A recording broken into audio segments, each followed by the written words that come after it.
الحمد لله والسلام عليكم ورحمة الله تعالى وبركاته.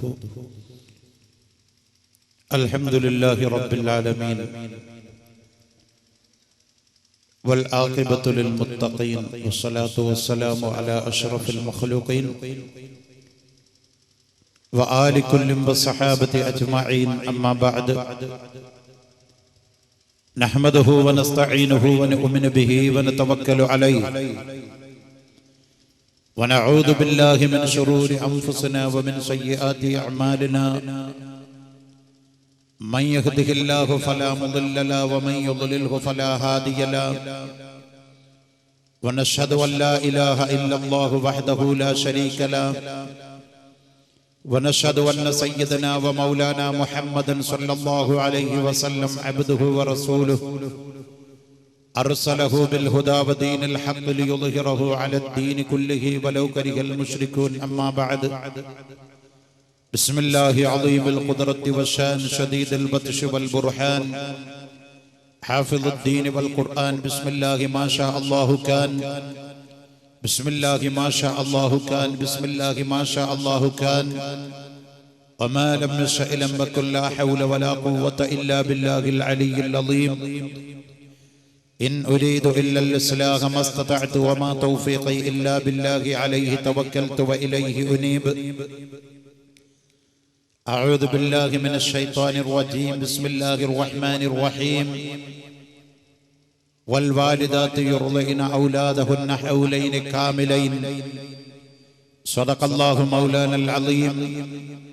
صدق وبلغ رسوله النبي الكريم. ونحن على ذلك من الشاهدين الشاكرين والحمد لله رب العالمين. وقال رسول الله صلى الله عليه وسلم: نساء كاسيات عاريات مميلات مائلات رؤوسهن كأسنمة البخت المائلة ولا يجدن الجنة ولا يجدن ريحها وإن ريحها لتوجد كذا وكذا. رواه مسلم. صدق رسول الله صلى الله عليه وسلم. أيضا وقال النبي صلى الله عليه وسلم: الدنيا متاع وخير متاع الدنيا المرأة الصالحة. صدق رسول الله صلى الله عليه وسلم. ഏറ്റവും ബഹുമാനമുള്ള മഹാന്മാരായ പണ്ഡിതന്മാരെ, സാദാത്യങ്ങളെ, പ്രിയപ്പെട്ട രക്ഷിതാക്കളെ, ഉമ്മപങ്ങന്മാരെ, പ്രിയപ്പെട്ട യുവാക്കളെ, സ്നേഹനദികളായ വിദ്യാർത്ഥികളെ, ഈ മഹത്തായ പ്രഭാഷണ വേദിയിലും പരിസരത്തും സംഗമിച്ചിരിക്കുന്ന ഇതര മതവിശ്വാസികളെ, എല്ലാവർക്കും വിനീതമായ അഭിവാദ്യങ്ങളും ആശംസകളും അർപ്പിക്കപ്പെടുകയാണ്. അൽഹംദുലില്ലാഹ് അലാ കുല്ലി ഹാലിൻ അൽഫ മറ. സർവലോക സൃഷ്ടാവും സംരക്ഷകനുമായ അല്ലാഹുവിന്റെ അപാരമായ അനുഗ്രഹത്താൽ ഈ കൊച്ചുവേദിയിൽ വരാനും നിങ്ങളുമായി സംസാരിക്കാനും കാണാനും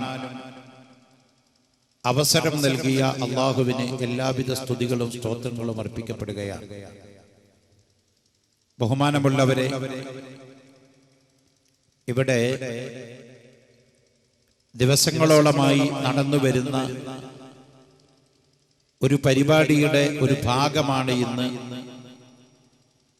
ബഹുമാനപ്പെട്ട വലിയുല്ലാഹി സി.എം. അബൂബക്കർ മുസ്ലിയാർ നബറല്ലാഹു മർക്കദഹു മഹാനവർഗരുടെ നാമധേയത്തിൽ സ്ഥാപിക്കപ്പെട്ടിരിക്കുന്ന മഹത്തായ മയ്യത്ത് പരിപാലന സംഘത്തിന്റെ ആഭിമുഖ്യത്തിൽ നടത്തപ്പെടുന്ന പരിപാടിയാണ്. കഴിഞ്ഞ ദിവസങ്ങളിലൊക്കെ ഈ സംഘടനയുടെ ഉദ്ദേശ ശുദ്ധിയെ പറ്റിയും ലക്ഷ്യങ്ങളെ സംബന്ധിച്ചും സവിസ്തരം പ്രാസംഗികന്മാർ പ്രതിപാദിച്ചു കാണുമെന്ന് ഞാൻ വിശ്വസിക്കുകയാണ്. അതുകൊണ്ട് ഒരാമുഖ ഭാഷണത്തിന് ഞാൻ തുടക്കം കുറിക്കുന്നില്ല. എന്നിൽ അർപ്പിതമായ വിഷയത്തിലേക്ക് തന്നെ കടക്കുകയാണ്. ഈ സാഹചര്യത്തിൽ, ഈ കാലഘട്ടത്തിൽ ഏറ്റവും അത്യന്താപേക്ഷിതമായ, അനുപേക്ഷണീയമായ ഒരു വിഷയത്തെ അധികരിപ്പിച്ചുകൊണ്ടാണ് നമുക്കിന്നിവിടെ പ്രസംഗിക്കാനുള്ളത്. സ്ത്രീ പീഡനം, പരിഹാരം, കൊലക്കയറോ എന്നുള്ള ഏറ്റവും ആധികാരികമായ, ലേറ്റസ്റ്റായ ഒരു സബ്ജക്റ്റിനെ സംബന്ധിച്ചുള്ള പ്രഭാഷണമാണ് നടക്കാൻ പോകുന്നത്. വിഷയം വളരെ പ്രമാദമാണ്, വളരെ പ്രസക്തമാണ്. നമുക്കറിയാം, മീഡിയകളും പത്രമാധ്യമങ്ങളും എടുത്ത് പരിശോധിച്ചു നോക്കിയാൽ ഓരോ ദിവസവും നമ്മുടെ കൊച്ചു രാജ്യത്തിലും നമ്മുടെ രാഷ്ട്രത്തിലും ലോകത്തിന്റെ എല്ലാ ഭാഗങ്ങളിലും സ്ത്രീ എന്ന് പറയുന്ന വിഭാഗത്തിന് നേരെ അതിക്രമങ്ങളും പീഡനങ്ങളും നടന്നുകൊണ്ടിരിക്കുന്ന ഒരു നേർക്കാഴ്ചയാണ് നാം ദർശിച്ചുകൊണ്ടിരിക്കുന്നത്. ഈ സാഹചര്യത്തിൽ ഇസ്ലാം മതം ഉയർത്തിപ്പിടിക്കുന്ന സ്ത്രീ സ്വാതന്ത്ര്യവും സ്ത്രീക്ക് ഇസ്ലാം നൽകിയിരിക്കുന്ന അവകാശങ്ങളും ഇസ്ലാം സ്ത്രീയോട് നിഷ്കർഷിച്ചിരിക്കുന്ന കാര്യങ്ങളും അതാണ് നമുക്ക് ഈ വേദിയിൽ ചർച്ച ചെയ്യപ്പെടാനുള്ളത്. എക്കാലത്തും ഇസ്ലാമിന്റെ വിമർശകന്മാർ മുസ്ലിങ്ങളെ ആക്ഷേപിക്കാൻ വേണ്ടി ഉപയോഗിക്കുന്ന ഒരു സബ്ജക്റ്റാണ് സ്ത്രീ. അന്ത്യപ്രവാചകനായ അഷ്റഫുൽ ഖൽഖ് മുഹമ്മദുർ റസൂലുള്ളാഹി സ്വല്ലല്ലാഹു അലൈഹി വസല്ലം തങ്ങൾ ഒരു സ്ത്രീ ലംബടനാണെന്നും വികാരജീവിയാണെന്നും ധാരാളം സ്ത്രീകളെ വിവാഹം കഴിച്ച് ധാരാളം സ്ത്രീകളുമായി ദാമ്പത്യ ജീവിതം നയിച്ച ഒരു സ്ത്രീ മോഹിയാണ് പ്രവാചകനെന്ന് ഇസ്ലാമിനെ വിമർശിക്കുന്ന ആളുകൾ കഴിഞ്ഞുപോയ കാലഘട്ടങ്ങളിൽ വളരെയധികം ശക്തമായ വിമർശനം ഈ മതത്തിന് നേരെ, ഇസ്ലാം മതത്തിന് നേരെ അഴിച്ചുവിടുകയുണ്ടായിട്ടുണ്ട്.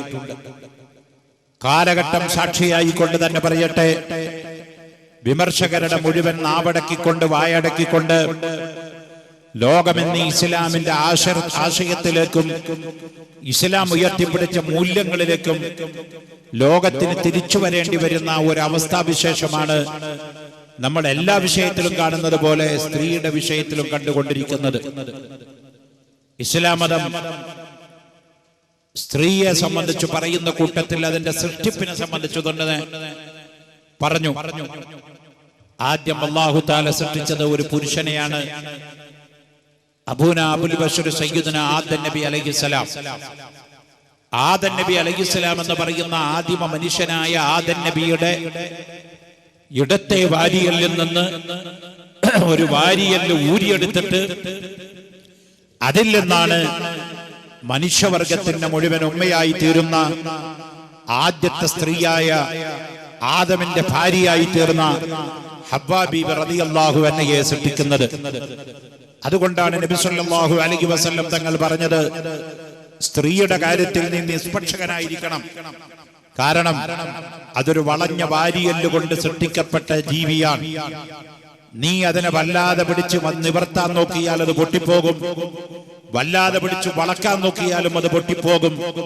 അതുകൊണ്ട് സ്ത്രീയുടെ കാര്യത്തിൽ നീ നിഷ്പക്ഷനായിരിക്കണമെന്ന് ഹബീബായ മുഹമ്മദുർ റസൂലുള്ളാഹി സ്വല്ലല്ലാഹു അലൈഹി വസല്ലം തങ്ങൾ, അല്ലാഹുവിന്റെ റസൂല് പറയാനുണ്ടായ കാരണം സ്ത്രീയുടെ സൃഷ്ടിപ്പിന്റെ യാഥാർത്ഥ്യം ഉൾക്കൊണ്ടുകൊണ്ടാണ്. പ്രിയപ്പെട്ടവരെ, അങ്ങനെ സ്ത്രീയും പുരുഷനും ലോകത്താദ്യമായി സൃഷ്ടിക്കപ്പെട്ട ആ കാലഘട്ടം മുതൽ ഈ കാലഘട്ടം വരെ, ഇനി മനുഷ്യൻ ശേഷിക്കുന്ന കാലഘട്ടം വരേക്കും സ്ത്രീ എന്താവണം, സ്ത്രീ ആരാവണം, സ്ത്രീക്ക് എന്തെല്ലാം അവകാശങ്ങൾ വകവെച്ചു കൊടുക്കണം, സ്ത്രീയുടെ സമൂഹത്തിലുള്ള സ്റ്റാറ്റസ് എന്താണ്, അവളുടെ സ്ഥാനം എന്താണ്, അതൊക്കെ വളരെ വ്യക്തമായി, വളരെ ആധികാരികമായി ലോകത്ത് ചർച്ച ചെയ്യപ്പെട്ട മതമാണ് ഇസ്ലാം മതം.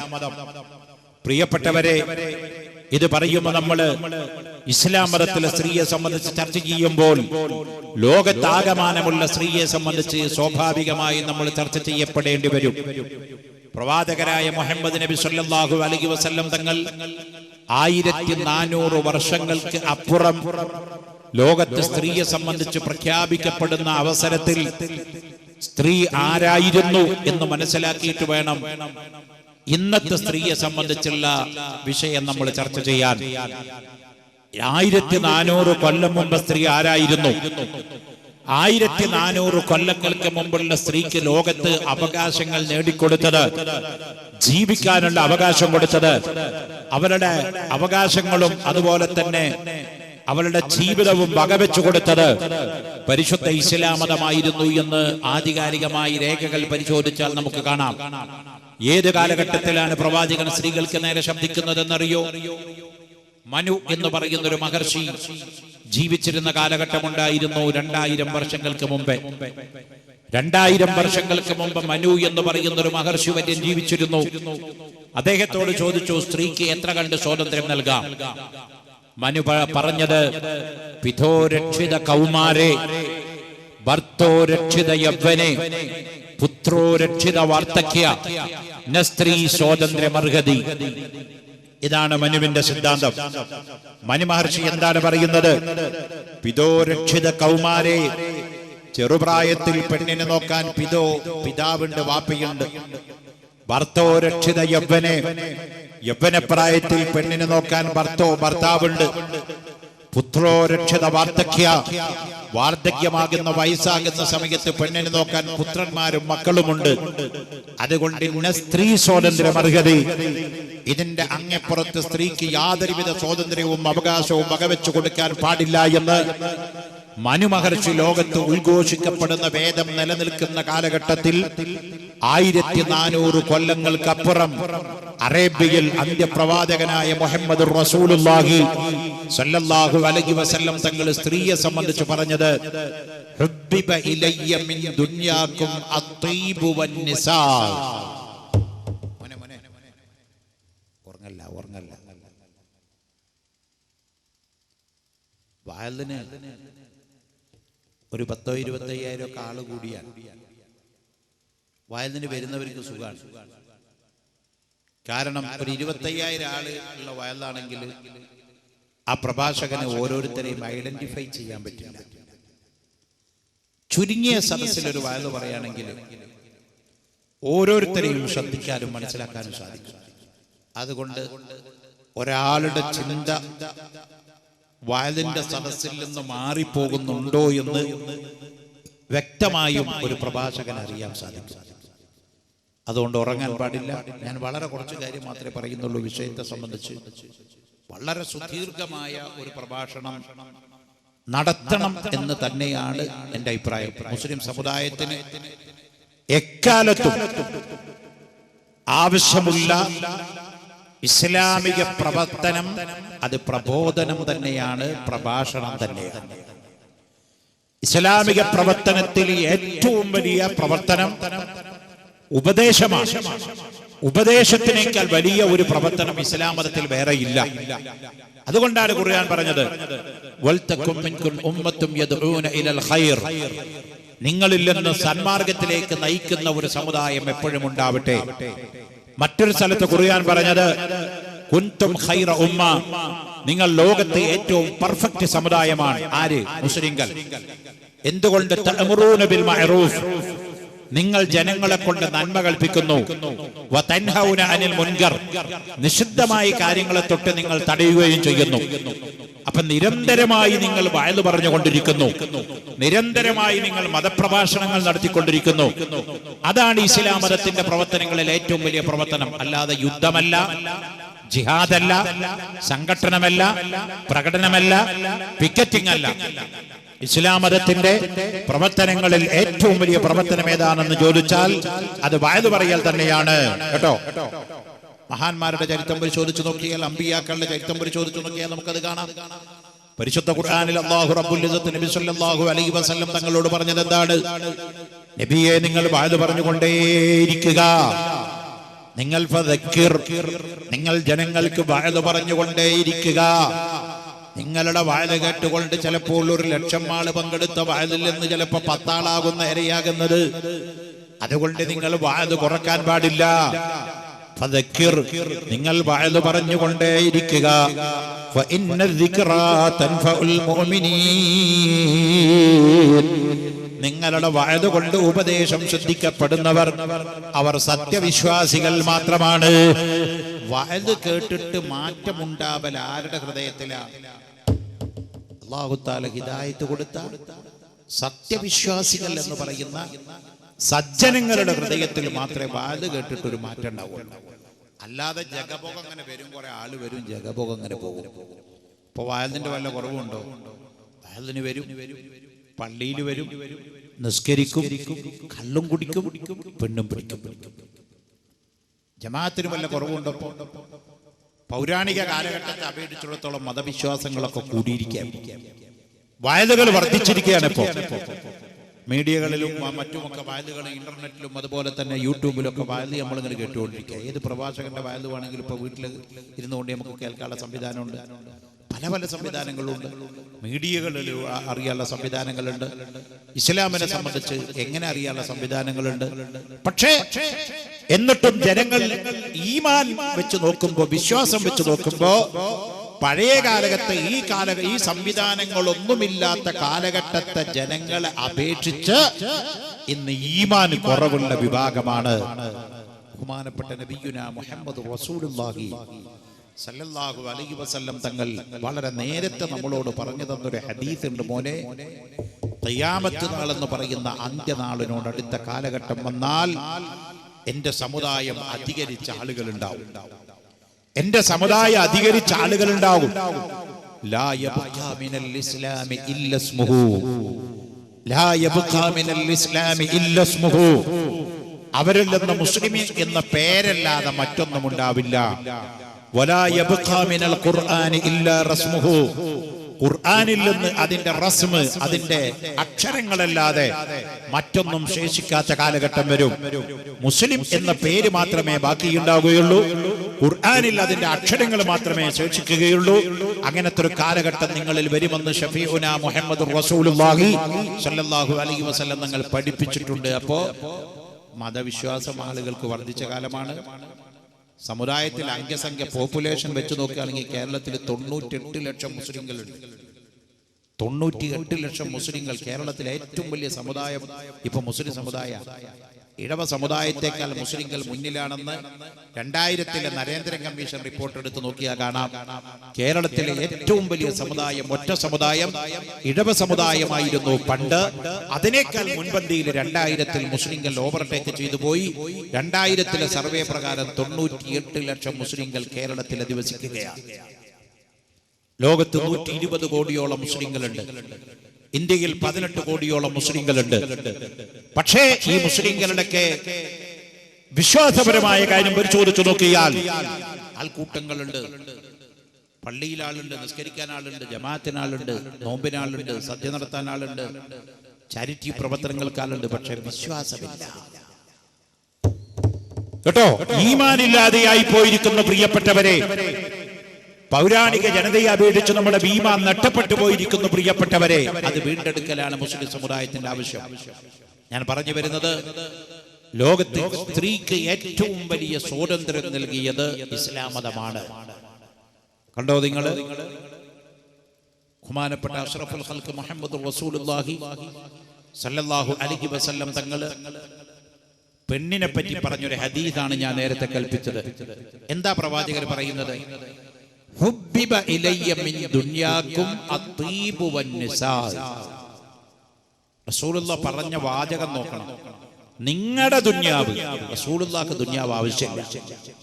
ഹുബ്ബിബ ഇലയ്യ മിൻ ദുനിയാകും, നിങ്ങളുടെ ദുനിയാവിൽ നിന്ന്, നിങ്ങളുടെ ഭൗതിക ലോകത്തിൽ നിന്ന് എന്നിലേക്ക് ഏറ്റവും ഇഷ്ടപ്പെട്ടത് 2 സാധനമുള്ളൂ. ഒന്ന് അത്തീബ്, അത്തർ, സുഗന്ധ വസ്തുക്കൾ. സുഗന്ധ വസ്തുക്കൾ പ്രവാചക പ്രഭു സല്ലല്ലാഹു അലൈഹി വസല്ലം തങ്ങൾക്ക് ഏറ്റവും ഇഷ്ടമുള്ള കാര്യമാണ്. അള്ളാഹുവിന്റെ പ്രവാചകർക്ക് അത്തർ ആര് കൊടുത്താലും പ്രവാചകർ അത് മടക്കാറില്ല, സ്വീകരിക്കപ്പെടും. റൈഹാൻ പുഷ്പം സംഭാവന ചെയ്താൽ അത് റിജക്റ്റ് ചെയ്യരുതെന്ന് പ്രവാചകന്റെ ഹദീസ് നോക്കിയാൽ കാണാം. കാരണം അതൊരു സുഗന്ധം പരത്തുന്ന വസ്തുവാണ്. സുഗന്ധം റസൂലുള്ളാഹി സ്വല്ലല്ലാഹു അലൈഹി വസല്ലം തങ്ങൾക്ക് ഇഷ്ടമായിരുന്നു. അതുകൊണ്ടാണ് റസൂലുള്ളാഹി പറഞ്ഞത്, എനിക്ക് ഭൂമി ലോകത്ത് ഏറ്റവും ഇഷ്ടമുള്ള ആദ്യത്തെ വസ്തു അത്തറാണ്, സെന്റാണ്, സുഗന്ധ വസ്തുക്കളാണ്. രണ്ടാമത് റസൂലുള്ളാഹി സ്വല്ലല്ലാഹു അലൈഹി വസല്ലം തങ്ങൾ പറഞ്ഞു, രണ്ടാമത് എനിക്ക് ഏറ്റവും ഇഷ്ടമുള്ളത് ഏതാണെന്ന് അറിയോ?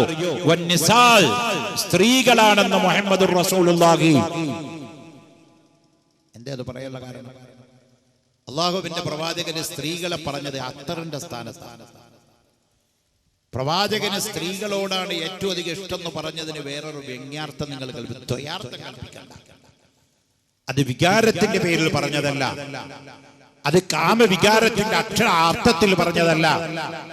പ്രവാചകനത് പറയാനുള്ള കാരണവും പരിശുദ്ധ ഖുർആൻ പറഞ്ഞിട്ടുണ്ട്. മുഹമ്മദുർ റസൂലുള്ളാഹി സ്വല്ലല്ലാഹു അലൈഹി വസല്ലം തങ്ങളുടെ കാലഘട്ടത്തിലുള്ള സ്ത്രീ ആരായിരുന്നു? അവളുടെ സ്വാതന്ത്ര്യം എന്തായിരുന്നു? അവളുടെ അവകാശം എത്രത്തോളം ഉണ്ടായിരുന്നു? പരിശുദ്ധ ഖുർആൻ പറയുന്നു, വഇദാ ബുശ്റ അഹദുഹും ബിൽ ഉൻസാ ലല്ല വജ്ഹഹു മുസ്വദ്ദൻ വഹുവ കദീം. പെണ്ണ് എന്ന് പറയുന്ന ആ സാധനത്തിന്റെ അവസ്ഥ അതായിരുന്നു. വഇദാ ബുശ്റ അഹദുഹും ബിൽ ഉൻസാ, അറബികളിൽ നിന്ന് ആർക്കെങ്കിലും അവരുടെ ഭാര്യ പ്രസവിച്ചിരിക്കുന്നത് പെണ്ണാണെന്ന സന്തോഷ വാർത്ത അറിയിക്കപ്പെട്ട് കഴിഞ്ഞാൽ ലല്ല വജ്ഹഹു മുസ്വദ്ദൻ, അവരുടെ മുഖം കറുത്ത കളറായി മാറുന്നു, അവരുടെ മുഖം കറുത്തിരുണ്ടു പോകുന്നു. തന്റെ ഭാര്യ പ്രസവിച്ചിരിക്കുന്നത് പെണ്ണാണെന്ന് മനസ്സിലാക്കിയാൽ അവരുടെ മുഖം കറുത്തു പോകുന്ന ഒരവസ്ഥ വന്നു പോകുന്നു. ആ കുഞ്ഞിനെ ജീവനോടെ കുഴിച്ചു മൂടണോ, അതോ കിടക്കപ്പായിൽ വെച്ച് കഴുത്ത് ഞെരിച്ച് കൊല്ലണോ, അതോ വിഷം കലർന്ന ദ്രാവകം മണ്ണാക്കിലേക്ക് ഒഴിച്ചു കൊടുത്തുകൊണ്ട് കൊല്ലണോ? പല മാർഗങ്ങളും ആലോചിക്കപ്പെടുകയാണ്. എന്റെ പ്രിയപ്പെട്ട സഹോദരന്മാരെ, ഈ കാലഘട്ടത്തിലാണ് പെണ്ണിനെ ജീവനോടെ കുഴിച്ചു മൂടുന്ന കാലഘട്ടം. പെണ്ണ് ജനിക്കുന്നത് ശാപമായി തോന്നുന്ന കാലഘട്ടം. പെണ്ണ് സമുദായത്തിന്റെ നാശമായി തോന്നുന്ന കാലഘട്ടം. പെണ്ണിന് ജീവിക്കാൻ സ്വാതന്ത്ര്യം നൽകപ്പെടാത്ത കാലഘട്ടം. പെണ്ണിനെ വെറും കാമപൂരണ യന്ത്രമാക്കി, ഭോഗയന്ത്രമാക്കി ഉപയോഗിച്ചിരുന്ന കാലഘട്ടം. ആ കാലഘട്ടത്തിലാണ് നബി സല്ലല്ലാഹു അലൈഹി വസല്ലം തങ്ങൾ പറയുന്നത്, അത്തർ പോലെ, സെന്റ് പോലെ, സുഗന്ധവസ്തു പോലെ എന്നിലേക്ക് ഏറ്റവും പ്രിയപ്പെട്ടത് പെണ്ണാണെന്ന്. നിങ്ങൾ ജീവനോട് കുഴിച്ചു മൂടുന്ന പെണ്ണ്, നിങ്ങൾ കഴുത്ത് ഞെരിച്ചു കൊല്ലുന്ന പെണ്ണ്, നിങ്ങൾ വിഷം കൊടുത്തു കൊല്ലുന്ന പെണ്ണ്, ആ പെണ്ണ് എന്നിലേക്ക് ഏറ്റവും പ്രിയപ്പെട്ടവളാണെന്ന് ലോകത്ത് പറയാനുള്ള ചങ്കൂറ്റവും നെഞ്ചുറപ്പും കാണിച്ച ഏക മനുഷ്യനാണ് ഹബീബായ മുഹമ്മദുർ റസൂലുള്ളാഹി. ഇസ്ലാമിന്റെ പാരമ്പര്യ ചരിത്രം നോക്കിയാൽ സ്ത്രീയുടെ അവഗണന എത്രത്തോളം ഉണ്ടായിരുന്നു എന്ന് അറിയാൻ പറ്റും. മഹാനായ ദഹിയത്തുൽ ഖൽബ് റളിയല്ലാഹു അൻഹു ഒരു സഹാബിയാണ്. ദഹിയത്തുൽ ഖൽബ് റളിയല്ലാഹു അൻഹു അല്ലാഹുവിന്റെ റസൂലിന്റെ മജ്ലിസിലേക്ക് കയറി വന്നുകൊണ്ട് പറഞ്ഞു, യാ റസൂലല്ലാഹ്, ഞാൻ ചെയ്ത പാപങ്ങൾ അല്ലാഹു എനിക്ക് പുറത്തു തരുമോ നബിയെ? അല്ലാഹുവിന്റെ പ്രവാചകൻ പറഞ്ഞു, ഏത് പാപവും അല്ലാഹു പുറത്തു തരും. കള്ളു കുടിച്ചത് പുറത്തു തരും, വ്യഭിചരിച്ചത് പുറത്തു തരും, പലിശ വാങ്ങിയത് പുറത്തു തരും, അതുപോലെ തന്നെ കൊലപാതകം നടത്തിയത് പുറത്തു തരും. ഏത് മഹാപാപമാണെങ്കിലും അല്ലാഹു പുറത്തു തരും. പക്ഷേ അതിന് തൗബ, പ്രായശ്ചിത്തം ആവശ്യമാണ്. തൗബ ആവശ്യമാണ്. തൗബ എന്ന് പറഞ്ഞാൽ പ്രായശ്ചിത്തം. ചെയ്തത് അബദ്ധമാണ്, മേലാൽ ഞാൻ അത്തരം പാപം ചെയ്യില്ല എന്നല്ല, ഹൃദയംഗമായിരിക്കുന്ന പ്രായശ്ചിത്തമുണ്ടോ ഏത് പാപവും അല്ലാഹു പുറത്തു തരും. ദഹിയത്തെ ആകട്ടെ, നീ എന്ത് പാപമാ ചെയ്തത്? ദഹിയത്തുൽ ഖൽബ് റളിയല്ലാഹു അൻഹു പറഞ്ഞു, എനിക്ക് ധാരാളം ഭാര്യമാരുണ്ടായിരുന്നു നബിയെ. ഇസ്ലാമിന്റെ ആവിർഭാവ കാലഘട്ടത്തിൽ ഇത്ര സ്ത്രീകളെ ഒരാൾക്ക് ഉണ്ടാകാവൂ എന്നല്ല, 10, 20, 30, 40, 50 ഒക്കെ ഭാര്യമാരുള്ള ആളുകൾ ഉണ്ടാകും കേട്ടോ. അന്ന് കല്യാണം കഴിക്കുന്ന ലിമിറ്റ് ഉണ്ടായിരുന്നില്ല. ഭാര്യമാരെ പരസ്പരം കൈമാറിക്കൊണ്ട് വ്യഭിചരിക്കുന്നതൊരു ഫാഷനായി മാറിയ കാലഘട്ടമായിരുന്നു അത്. ഭാര്യമാരെ പരസ്പരം കൈമാറിക്കൊണ്ട് വ്യഭിചരിക്കുന്ന ഫാഷൻ ഇപ്പൊ അതിലേക്കാ വന്നുകൊണ്ടിരിക്കുന്നത്. ഇപ്പൊ അതിലേക്ക് വന്നുകൊണ്ടിരിക്കുകയാണ്. ഒരു 10 കൊല്ലം കഴിയുമ്പോഴേക്കും നമ്മുടെ നാട്ടിൽ ഭാര്യമാരെ പരസ്പരം കൈമാറി വ്യഭിചരിക്കുന്ന കാലം വരും. അതിന് ചൂട്ടുപിടിക്കുന്ന ചില സംവിധാനങ്ങൾ ഇപ്പൊ നമ്മുടെ നാട്ടിൽ വളർന്നുകൊണ്ടിരിക്കുകയാണ്. കണ്ടില്ലേ നിങ്ങള്? മനോരമയുടെ ഒരു ചാനലുണ്ടല്ലോ, മഴവിൽ മനോരമ. ആ ചാനല് ഒരു പരിപാടി സംപ്രേഷണം ചെയ്യുന്നുണ്ട്. എന്താണ് ആ പരിപാടിയുടെ പേര്? വെറുതെ അല്ല ഭാര്യ. ഒന്ന് കണ്ടു നോക്ക്. എന്താണ് വിളിച്ചു പറയുന്നത്? ഒരുത്തൻ തന്റെ ഭാര്യയെ പറ്റിയിട്ടുള്ള മഹാത്മ്യം പറയുമ്പോൾ മറ്റൊരുത്തൻ മറ്റോന്റെ ഭാര്യയെ പറ്റിയുള്ള മഹാത്മ്യം. ഭാര്യ വെറുതെ ഇരുന്നുകൊണ്ട് ഭർത്താവിനെ കൊണ്ട് ഭാര്യയുടെ ഷഡ്ഡിയും ബ്രൗസിയറും ഒക്കെ അലക്കിപ്പിക്കുന്ന പരിപാടി. വീട്ടിലെ കുട്ടികളുടെ ഉച്ഛിഷ്ടം ശുദ്ധിയാക്കി കൊടുക്കുകയും അവരുടെ മലം കൈകൊണ്ടെടുക്കുകയും മൂത്രം ശുദ്ധിയാക്കുകയൊക്കെ ഭാര്യമാര് ഭർത്താക്കന്മാരെ കൊണ്ട് ചെയ്യിപ്പിച്ചിട്ട് വളരെ ചുരുങ്ങിയ സമയം കൊണ്ട് ഇതൊക്കെ ചെയ്തു കൊടുക്കുന്ന ആളുകൾക്ക് അവാർഡ് കൊടുക്കുന്ന പരിപാടി. ഇനി അടുത്ത കാലത്താണ് ഭാര്യമാരെന്നെയാണ് ജഡ്ജിമാരും, ഭാര്യമാരെന്നെയാണ് ജഡ്ജ്മെന്റും, ഭാര്യമാരെന്നെയാണ് കമന്റ് പറയുന്നവരും. അടുത്ത ഒരു കാലം ഒരൊറ്റ സ്റ്റെപ്പ് കൂടി മുന്നോട്ട് പോയാൽ അബൂജാഹിലിന്റെയും മുത്തുബത്തിന്റെയും ഷൈബത്തിന്റെയും വലീദിന്റെയും നദർ ബിൻ ഹാരിസിന്റെയും കാലഘട്ടത്തിൽ ഉണ്ടായിരുന്നത് അബൂജാഹിലിന്റെ ഭാര്യ ഉത്തുബത്തിന്റെ കൂടെ, ഉത്തുബത്തിന്റെ ഭാര്യ ഷൈബത്തിന്റെ കൂടെ, ഷൈബത്തിന്റെ ഭാര്യ വലീദിന്റെ കൂടെ, വലീദിന്റെ ഭാര്യ നദർ ബിൻ ഹാരിസിന്റെ കൂടെ പരസ്പരം കൈമാറിക്കൊണ്ട് വ്യഭിചരിച്ചിരുന്നത് അറബികൾക്ക് ഒരു ഫാഷനായി മാറിയിരുന്ന കാലഘട്ടത്തിലാണ് ഹബീബായ മുഹമ്മദുർ റസൂലുള്ളാഹി സ്വല്ലല്ലാഹു അലൈഹി വസല്ലം തങ്ങൾ ആയത്തോതി കൊടുക്കുന്നത്. വഇദാ ബുശ്റ അഹദുഹും ബിൽഉൻസാ ലല്ല വജിദഹു മുസ്വദ്ദൻ വഹുവ കദീം. കണ്ടോ? അതിലേക്കാണ് ഇപ്പോൾ ലോകം തിരിച്ചു പോകുന്നത്. ഇസ്ലാം മതം പറഞ്ഞിട്ടുണ്ട് വസയഊദു കമാ ബദഅ. ശേഷം ഉണ്ടായിടത്തേക്ക് തന്നെ കാര്യങ്ങൾ മടങ്ങിപ്പോകും. ഉണ്ടായിടത്തേക്ക് തന്നെ കാര്യങ്ങൾ മടങ്ങിപ്പോകുന്ന ഒരു ഹദീസിന്റെ ബാക്കി റസൂലുള്ളാഹി പറഞ്ഞിട്ടുണ്ട്. വദഅൽ ഇസ്ലാമു ഗരീബ വസയഊദു കമാ ബദഅ ഫതൂബാ ലിൽ ഗുറബാ ഖാല റസൂലുള്ളാഹി. ഒരു ഹദീസിൽ റസൂലുള്ളാഹി പറഞ്ഞതാ ബദഅൽ ഇസ്ലാമു ഗരീബ. ഇസ്ലാം ആരുമാരും സംരക്ഷിക്കാനില്ലാതെ അനാഥയായി വളർന്നു വന്ന മതമാണ്. വസയഊദു കമാ ബദഅ. പിൽക്കാലത്ത് അത് ആരുമാരും സംരക്ഷിക്കാനില്ലാതെ വന്നിടത്തേക്ക് തന്നെ തിരിച്ചു പോകും. അപ്പൊ അങ്ങനെ തിരിച്ചു പോകുമ്പോ പഴയ കാലഘട്ടത്തിൽ ഉണ്ടായിരുന്ന വ്യഭിചാരം, പഴയ കാലഘട്ടത്തിൽ ഉണ്ടായിരുന്ന മദ്യപാനം, പഴയ കാലഘട്ടത്തിൽ ഉണ്ടായിരുന്ന കൊലപാതകം, പഴയ കാലഘട്ടത്തിൽ ഉണ്ടായിരുന്ന അനാശാസ്യ പ്രവർത്തനങ്ങൾ, പഴയ കാലഘട്ടത്തിൽ ഉണ്ടായിരുന്ന അന്ധവിശ്വാസങ്ങൾ, അതൊക്കെ ലോകത്ത് സംജാതമാകും. അങ്ങനെ അല്ലാഹുവിന്റെ റസൂൽ പറഞ്ഞിട്ടുണ്ട്. നഊദു ബില്ലാഹ്, അല്ലാഹു നമ്മെ കാത്തുരക്ഷിക്കുമാറാവട്ടെ. അപ്പോ അല്ലാഹുവിന്റെ റസൂലിന്റെ കാലഘട്ടത്തിൽ പെണ്ണിന്റെ അവസ്ഥയാണ് ഞാൻ പ്രതിപാദിച്ചു കൊണ്ടിരിക്കുന്നത്. ദഹിയത്തുൽ ഖൽബ് റളിയല്ലാഹു അൻഹു റസൂലുള്ളാഹിനോട് വന്നിട്ട് പറഞ്ഞു, നബിയെ, ഞാൻ വലിയ പാപം ചെയ്ത ആളാണ്, എന്റെ പാപം അല്ലാഹു പുറത്തു തരുമോ? അല്ലാഹുവിന്റെ റസൂൽ ചോദിച്ചു, നീ ചെയ്തിരിക്കുന്ന പാപം എന്താ? ദഹിയത്തുൽ ഖൽബ് റളിയല്ലാഹു അൻഹു പറഞ്ഞു, നബിയെ, എനിക്ക് ധാരാളം ഭാര്യമാരുണ്ടായിരുന്നു. ആ ഭാര്യമാരിൽ എനിക്ക് ധാരാളം പെൺകുട്ടികൾ ഉണ്ടായിരുന്നു. ഏകദേശം 42 പെൺകുട്ടികൾ എനിക്കുണ്ടായിരുന്നു. എല്ലാ ഭാര്യമാരിലും കൂടി പ്രസവിക്കുമ്പോൾ തന്നെ പെണ്ണാണെന്നറിഞ്ഞ സമയത്ത് തന്നെ ആ പെൺകുട്ടിനെ കൊണ്ടുപോയി ജീവനോടെ കൊഴിച്ചു മൂടൽ എന്റെ തൊഴിലായിരുന്നു. അങ്ങനെ 42ാമത്തെ പെൺകുട്ടി എനിക്കുണ്ടായി. ഞാൻ ഒരു ബിസിനസ് ആവശ്യത്തിന് വേണ്ടി, കച്ചവടത്തിന് വേണ്ടി പോകുമ്പോ എന്റെ ഭാര്യ ഗർഭിണിയായിരുന്നു. തിരിച്ചു വന്നപ്പോ എന്റെ ഭാര്യ പ്രസവിച്ചിരിക്കുന്നു. ഞാൻ ചോദിച്ചു എന്റെ ഭാര്യയോട്, നീ പ്രസവിച്ച കുഞ്ഞെവിടെയാ? കുഞ്ഞെന്തായിരുന്നു? ഭാര്യ എന്നോട് പറഞ്ഞു, പ്രസവിച്ചത് പെൺകുഞ്ഞായിരുന്നു.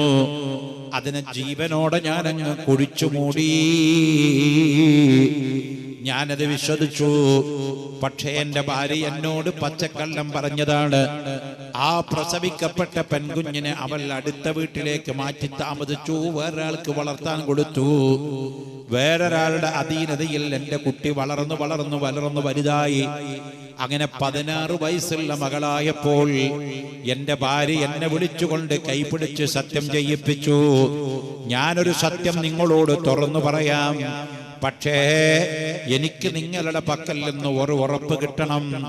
ആ സത്യം ഞാൻ നിങ്ങളോട് തുറന്നു പറഞ്ഞാൽ നിങ്ങൾ അയാളെ ഉപദ്രവിക്കില്ല എന്ന് നിങ്ങൾ സത്യം ചെയ്ത് പറയണം. ലാത്തയാണ്, ഉസ്സയാണ്, മനാത്തയാണ്, ഹുബ്നുൽ അലയാണ് സത്യം ചെയ്ത് പറയണം. അറബികൾ ആരാധിച്ചിരുന്ന വിഗ്രഹത്തിന്റെ പേരാണ് ഈ പറഞ്ഞതൊക്കെ. ലാത്തയാണ്, ഉസ്സയാണ്, മനാത്തയാണ്, ഹുബ്നുൽ അലയാണ്. സത്യം ചെയ്ത് പറയണം അവളെ ഉപദ്രവിക്കില്ല എന്ന്. ബഹുമാനപ്പെട്ട നബി സല്ലല്ലാഹു അലൈഹി വസല്ലം തങ്ങളുടെ സഹാബിയായ ദഹിയത്തുൽ ഖൽബ് റളിയല്ലാഹു അൻഹു അന്ന് മുസ്ലിമായിട്ടില്ല, സഹാബിയായിട്ടില്ല. ഭാര്യയോട് പറഞ്ഞു, ഭാര്യ സത്യം ചെയ്തുകൊണ്ട് പറയുകയാണ്, ഞാൻ ഉപദ്രവിക്കില്ല, നീ സത്യം പറ. ആ സമയത്ത് ദഹിയത്തിന്റെ ഭാര്യ പറഞ്ഞു പോയി, ദഹിയത്തെ, നിങ്ങൾ കച്ചവടത്തിന് പോയ സമയത്ത് ഞാൻ പ്രസവിച്ച പെൺകുട്ടിയുണ്ടല്ലോ, അതിനെ കൊന്നു എന്ന് ഞാൻ പറഞ്ഞത് പച്ചക്കള്ളമാണ്. ഞാൻ അടുത്ത വീട്ടിലുള്ള ഒരാൾക്ക് അതിന് വാടകയ്ക്ക് നോക്കാൻ കൊടുത്തതാണ്. ആ കുട്ടി വളർന്നു വലുതായി ഇന്ന് 16 വയസ്സായിരിക്കുകയാണ്. അതുകൊണ്ട് ആ കുഞ്ഞിനെ നമ്മുടെ വീട്ടിലേക്ക് നമുക്ക് കൊണ്ടുവരണോ, നമുക്ക് പൊന്നോമന മകളെ പൊന്നോമനയായി നോക്കി വളർത്തണോ. നിങ്ങൾ ആ കുട്ടിയെ കൊല്ലരുത് കേട്ടോ. നിങ്ങൾക്ക് അഭിമാനത്തിന് ക്ഷതമുള്ളതായി നിങ്ങൾ കണക്കാക്കരുത് കേട്ടോ. ദഹിയത്തുൽ ഖൽബ് റളിയല്ലാഹു അൻഹു പറഞ്ഞു, ഹൃദയത്തിൽ ഒരു കൊള്ളിയാൻ മിന്നി, എനിക്കൊരു പെൺകുഞ്ഞോ. അറബികൾക്ക് ഏറ്റവും അധികം ഷെയ്മുകേടായിരുന്ന ഒരു പെണ്ണിന്റെ വാപ്പയാകുക എന്ന് പറഞ്ഞാൽ, ഒരു പെൺകുഞ്ഞിന്റെ വാപ്പയാണ് എന്ന് പറഞ്ഞാൽ ഏറ്റവും വലിയ ഷെയ്മുകേടായിരുന്നു. കണ്ടോ നിങ്ങൾ ഹബീബായ മുഹമ്മദ് മുസ്തഫ ഉറങ്ങല്ലേ പെണ്ണിയും തലതാറ്റിയിരുന്ന് ഉറങ്ങ.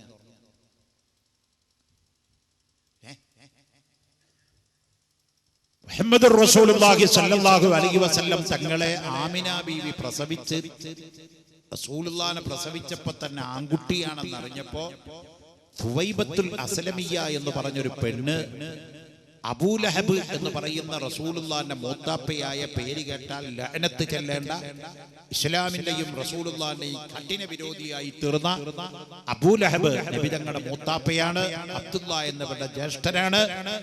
ആ പെണ്ണ് ചെന്നിട്ട് പറഞ്ഞു, അബൂലഹബേ, നിങ്ങളുടെ സഹോദരനായ അബ്ദുള്ളയുടെ ഭാര്യ ആമിന ഒരു ആൺകുഞ്ഞിനെ പ്രസവിച്ചിരിക്കുന്നു. ഇത് കേട്ട സമയത്ത് അവിടുന്ന് ചാടി എഴുന്നേറ്റുകൊണ്ട്, അബീലഹബ് ചാടി എഴുന്നേറ്റുകൊണ്ട് പറഞ്ഞു, നീ ഇപ്പൊ തന്നെ അടിമപ്പെണ്ണിൽ നിന്ന് മോചിതനെയാണ്. അടിമപ്പെണ്ണായിരുന്നു അവള്. അബൂലഹബ് പറഞ്ഞു, നീ ഇന്നു മുതൽ അടിമയല്ല, നീ സ്വതന്ത്രയാണ്. എന്താ കാരണം? എന്റെ സഹോദരന്റെ ഭാര്യ ഒരു ആൺകുട്ടിനെ പ്രസവിച്ചു എന്നുള്ള വാർത്തയല്ലേ നീ കൊണ്ടുവന്നത്? നേരെ മറിച്ച് പെൺകുഞ്ഞാനെ പ്രസവിച്ചു എന്ന് അറിഞ്ഞതെങ്കിൽ ചിലപ്പോ ആ പറഞ്ഞവളുടെ തല കാണുമായിരുന്നില്ല. അത്ര വലിയ ഷെയ്മുകേടായിരുന്നു അറബികൾക്ക് പെൺകുഞ്ഞിനെ പ്രസവിക്കുക എന്നുള്ളത്, പെണ്ണിന്റെ വാപ്പയാകുക, പെണ്ണിന്റെ ഉമ്മയാകുക എന്നുള്ളത്, ആണിനെ പ്രസവിക്കുക, ആണിന്റെ വാപ്പയാകുക, ആണിന്റെ ഉമ്മയാകുക എന്നുള്ളത് അറബികൾക്ക് അഭിമാനമുള്ള കാലമായിരുന്നു. ബഹുമാനപ്പെട്ട ദഹിയത്തുൽ ഖൽബ് റളിയല്ലാഹു അൻഹു ഹബീബായ മുഹമ്മദ് റസൂലുള്ളാഹി സല്ലല്ലാഹു അലൈഹി വസല്ലമ തങ്ങളോട് പറയുകയാണ്, അല്ലാഹുവിന്റെ റസൂലേ, ആ പ്രസവിച്ചു പോയ പെണ്ണുണ്ടല്ലോ, ആ പ്രസവിച്ചു പോയ എന്റെ ഭാര്യ പറഞ്ഞു, 16 വയസ്സായ എന്റെ മകളുണ്ട്, ഞാൻ സത്യം ചെയ്തു ഞാൻ അവളെ ഉപദ്രവിക്കില്ല. അപ്പോൾ എന്റെ ഭാര്യ 16 വയസ്സായ മകളെ കൊണ്ടുവന്ന് എന്റെ വീട്ടിൽ കൊണ്ടുവന്നാക്കി. എന്റെ മനസ്സിൽ ഒരു ചിന്ത എപ്പോഴും ഉണ്ടായിരുന്നു, എന്റെ 16 വയസ്സുള്ള മകൾ എനിക്കൊരു ഭാരമാണ്, ഒരു ശാപമാണ്. അവളെ കൊല്ലണം, അവളെ കൊല്ലണം, അവളെ കൊല്ലണം. അതിനുള്ള ചാൻസ് ഞാനിങ്ങനെ ചികഞ്ഞ് നടക്കുകയായിരുന്നു. ഒരു ദിവസം എന്റെ ഭാര്യ എന്റെ വീട്ടിൽ നിന്ന് പുറത്തേക്ക് പോയ സമയം ഞാൻ എന്റെ മകളെ വിളിച്ചുകൊണ്ട് പറഞ്ഞു, മകളെ, നമുക്ക് രണ്ടുപേർക്കും കൂടി ഒരു യാത്ര പോവാനുണ്ട്. ഒരു ദീർഘമായ യാത്ര ബാപ്പക്കും മകൾക്കും വേണ്ടി പോകാനുണ്ട്. തന്ത്രം പറഞ്ഞുകൊണ്ട് ഞാൻ എന്റെ മകളെ വിജനമായ പ്രദേശത്തേക്ക് കൊണ്ടുപോയി. എന്നിട്ട് എന്റെ കൂടെ ഒരു കക്കോട്ടും കരുതി വെച്ചിരുന്നു ഞാൻ. അതുകൊണ്ട് വലിയതായൊരു കുഴിയുണ്ടാക്കി. എന്നിട്ട് ഈത്തപ്പനയുടെ ഒരു തൈ കൊണ്ടുപോയി എന്റെ മകളുടെ കയ്യിൽ കൊടുത്തുകൊണ്ട് പറഞ്ഞു, മോളെ, നീ ആ കുഴിയിലങ്ങി ഇറങ്ങി നിൽക്കണം. നിന്റെ കൈ കൊണ്ട് ഈത്തപ്പന ആ കുഴിയിൽ ഇറങ്ങി വെക്കണോ?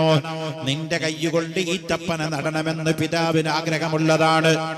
അറബികൾക്ക് ഏറ്റവും ഇഷ്ടമുള്ള വൃക്ഷമാണല്ലോ ഈത്തപ്പഴം. അത് നടുക എന്ന് പറഞ്ഞാൽ അറബികൾക്ക് വലിയ പുണ്യമായ പ്രവർത്തനമാണ്. അതുകൊണ്ട് അതുകൊണ്ട് മകളുടെ കൈകൊണ്ട് ഈത്തപ്പന വൃക്ഷം നടണം എന്ന് പറഞ്ഞൊരു ഈത്തപ്പനയുടെ തൈ മകളുടെ കയ്യിലങ്ങ് കൊടുത്തിട്ട് ആ കുഴിയിലേക്ക് മകളെ തന്ത്രപൂർവം അങ്ങ് ഇറക്കി. എന്നിട്ട് ഈത്തപ്പനയുടെ തൈ നടുന്ന സമയത്ത് സ്വന്തം കയ്യിലുള്ള കക്കോട്ട് കൊണ്ട് മകളുടെ തലക്കൊരറ്റ അടിയങ്ങ് കൊടുത്തു. ആദ്യത്തെ അടി കൊണ്ടപ്പോഴേ ബോധക്ഷതമായി കൊണ്ട് നിലത്ത് വീഴുന്ന പെൺകുട്ടി കണ്ണുയർത്തിക്കൊണ്ട് വിളിച്ചു പറയുന്നു, എന്റെ പ്രിയപ്പെട്ട ഉപ്പ.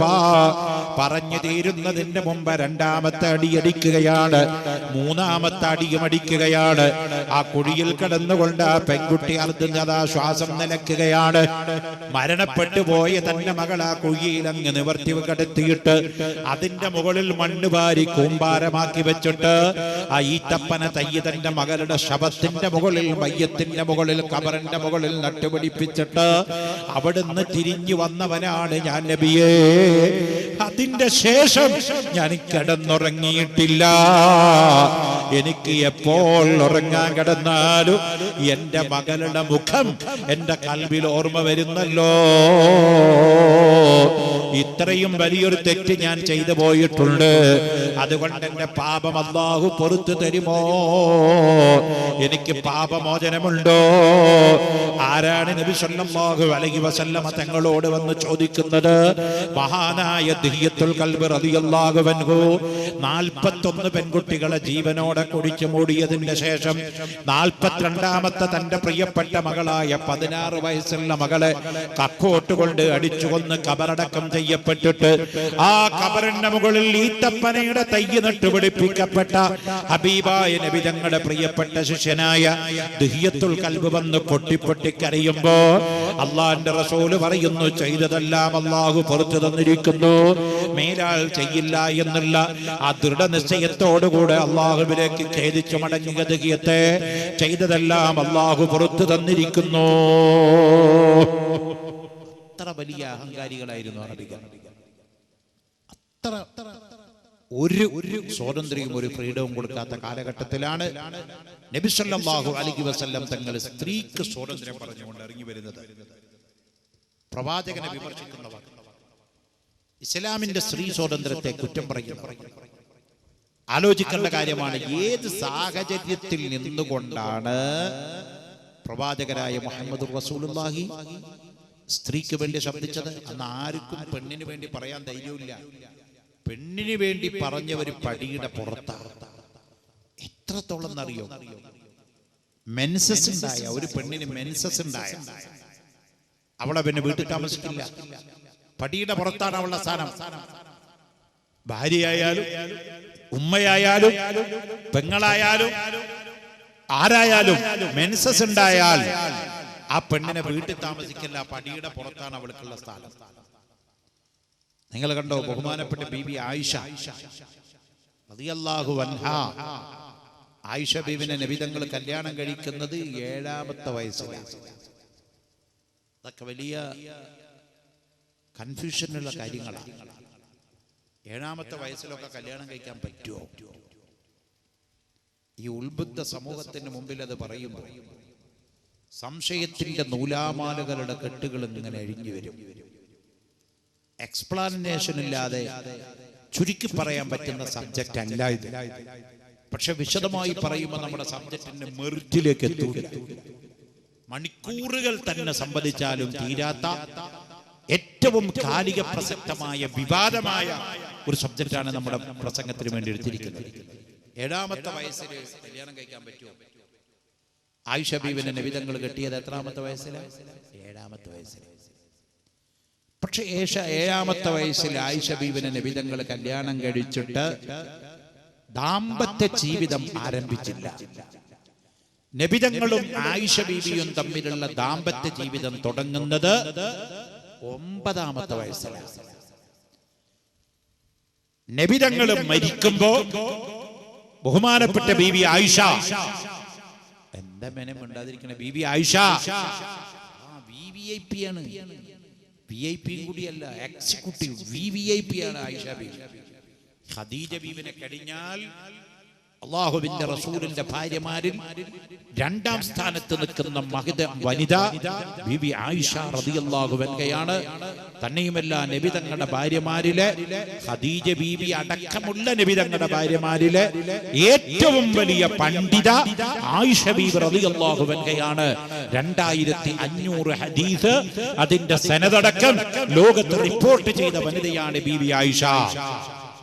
അത്ര വലിയ പണ്ഡിത വേറെയില്ല. ആ ആയിഷ ബീവിയുടെ പേര് കേൾക്കുമ്പോൾ റളിയല്ലാഹു അൻഹ എന്ന് പറയാൻ മറന്നു പോകരുത് കേട്ടോ. ആ ആയിഷ ബീവി ചില്ലറക്കാരത്തിയല്ല. അപ്പൊ നബി സല്ലല്ലാഹു അലൈഹി വസല്ലം തങ്ങൾ വഫാത്താകുന്ന സമയത്ത് ആയിഷ ബീവിക്ക് എത്ര വയസ്സാണ്? 17 വയസ്സ്.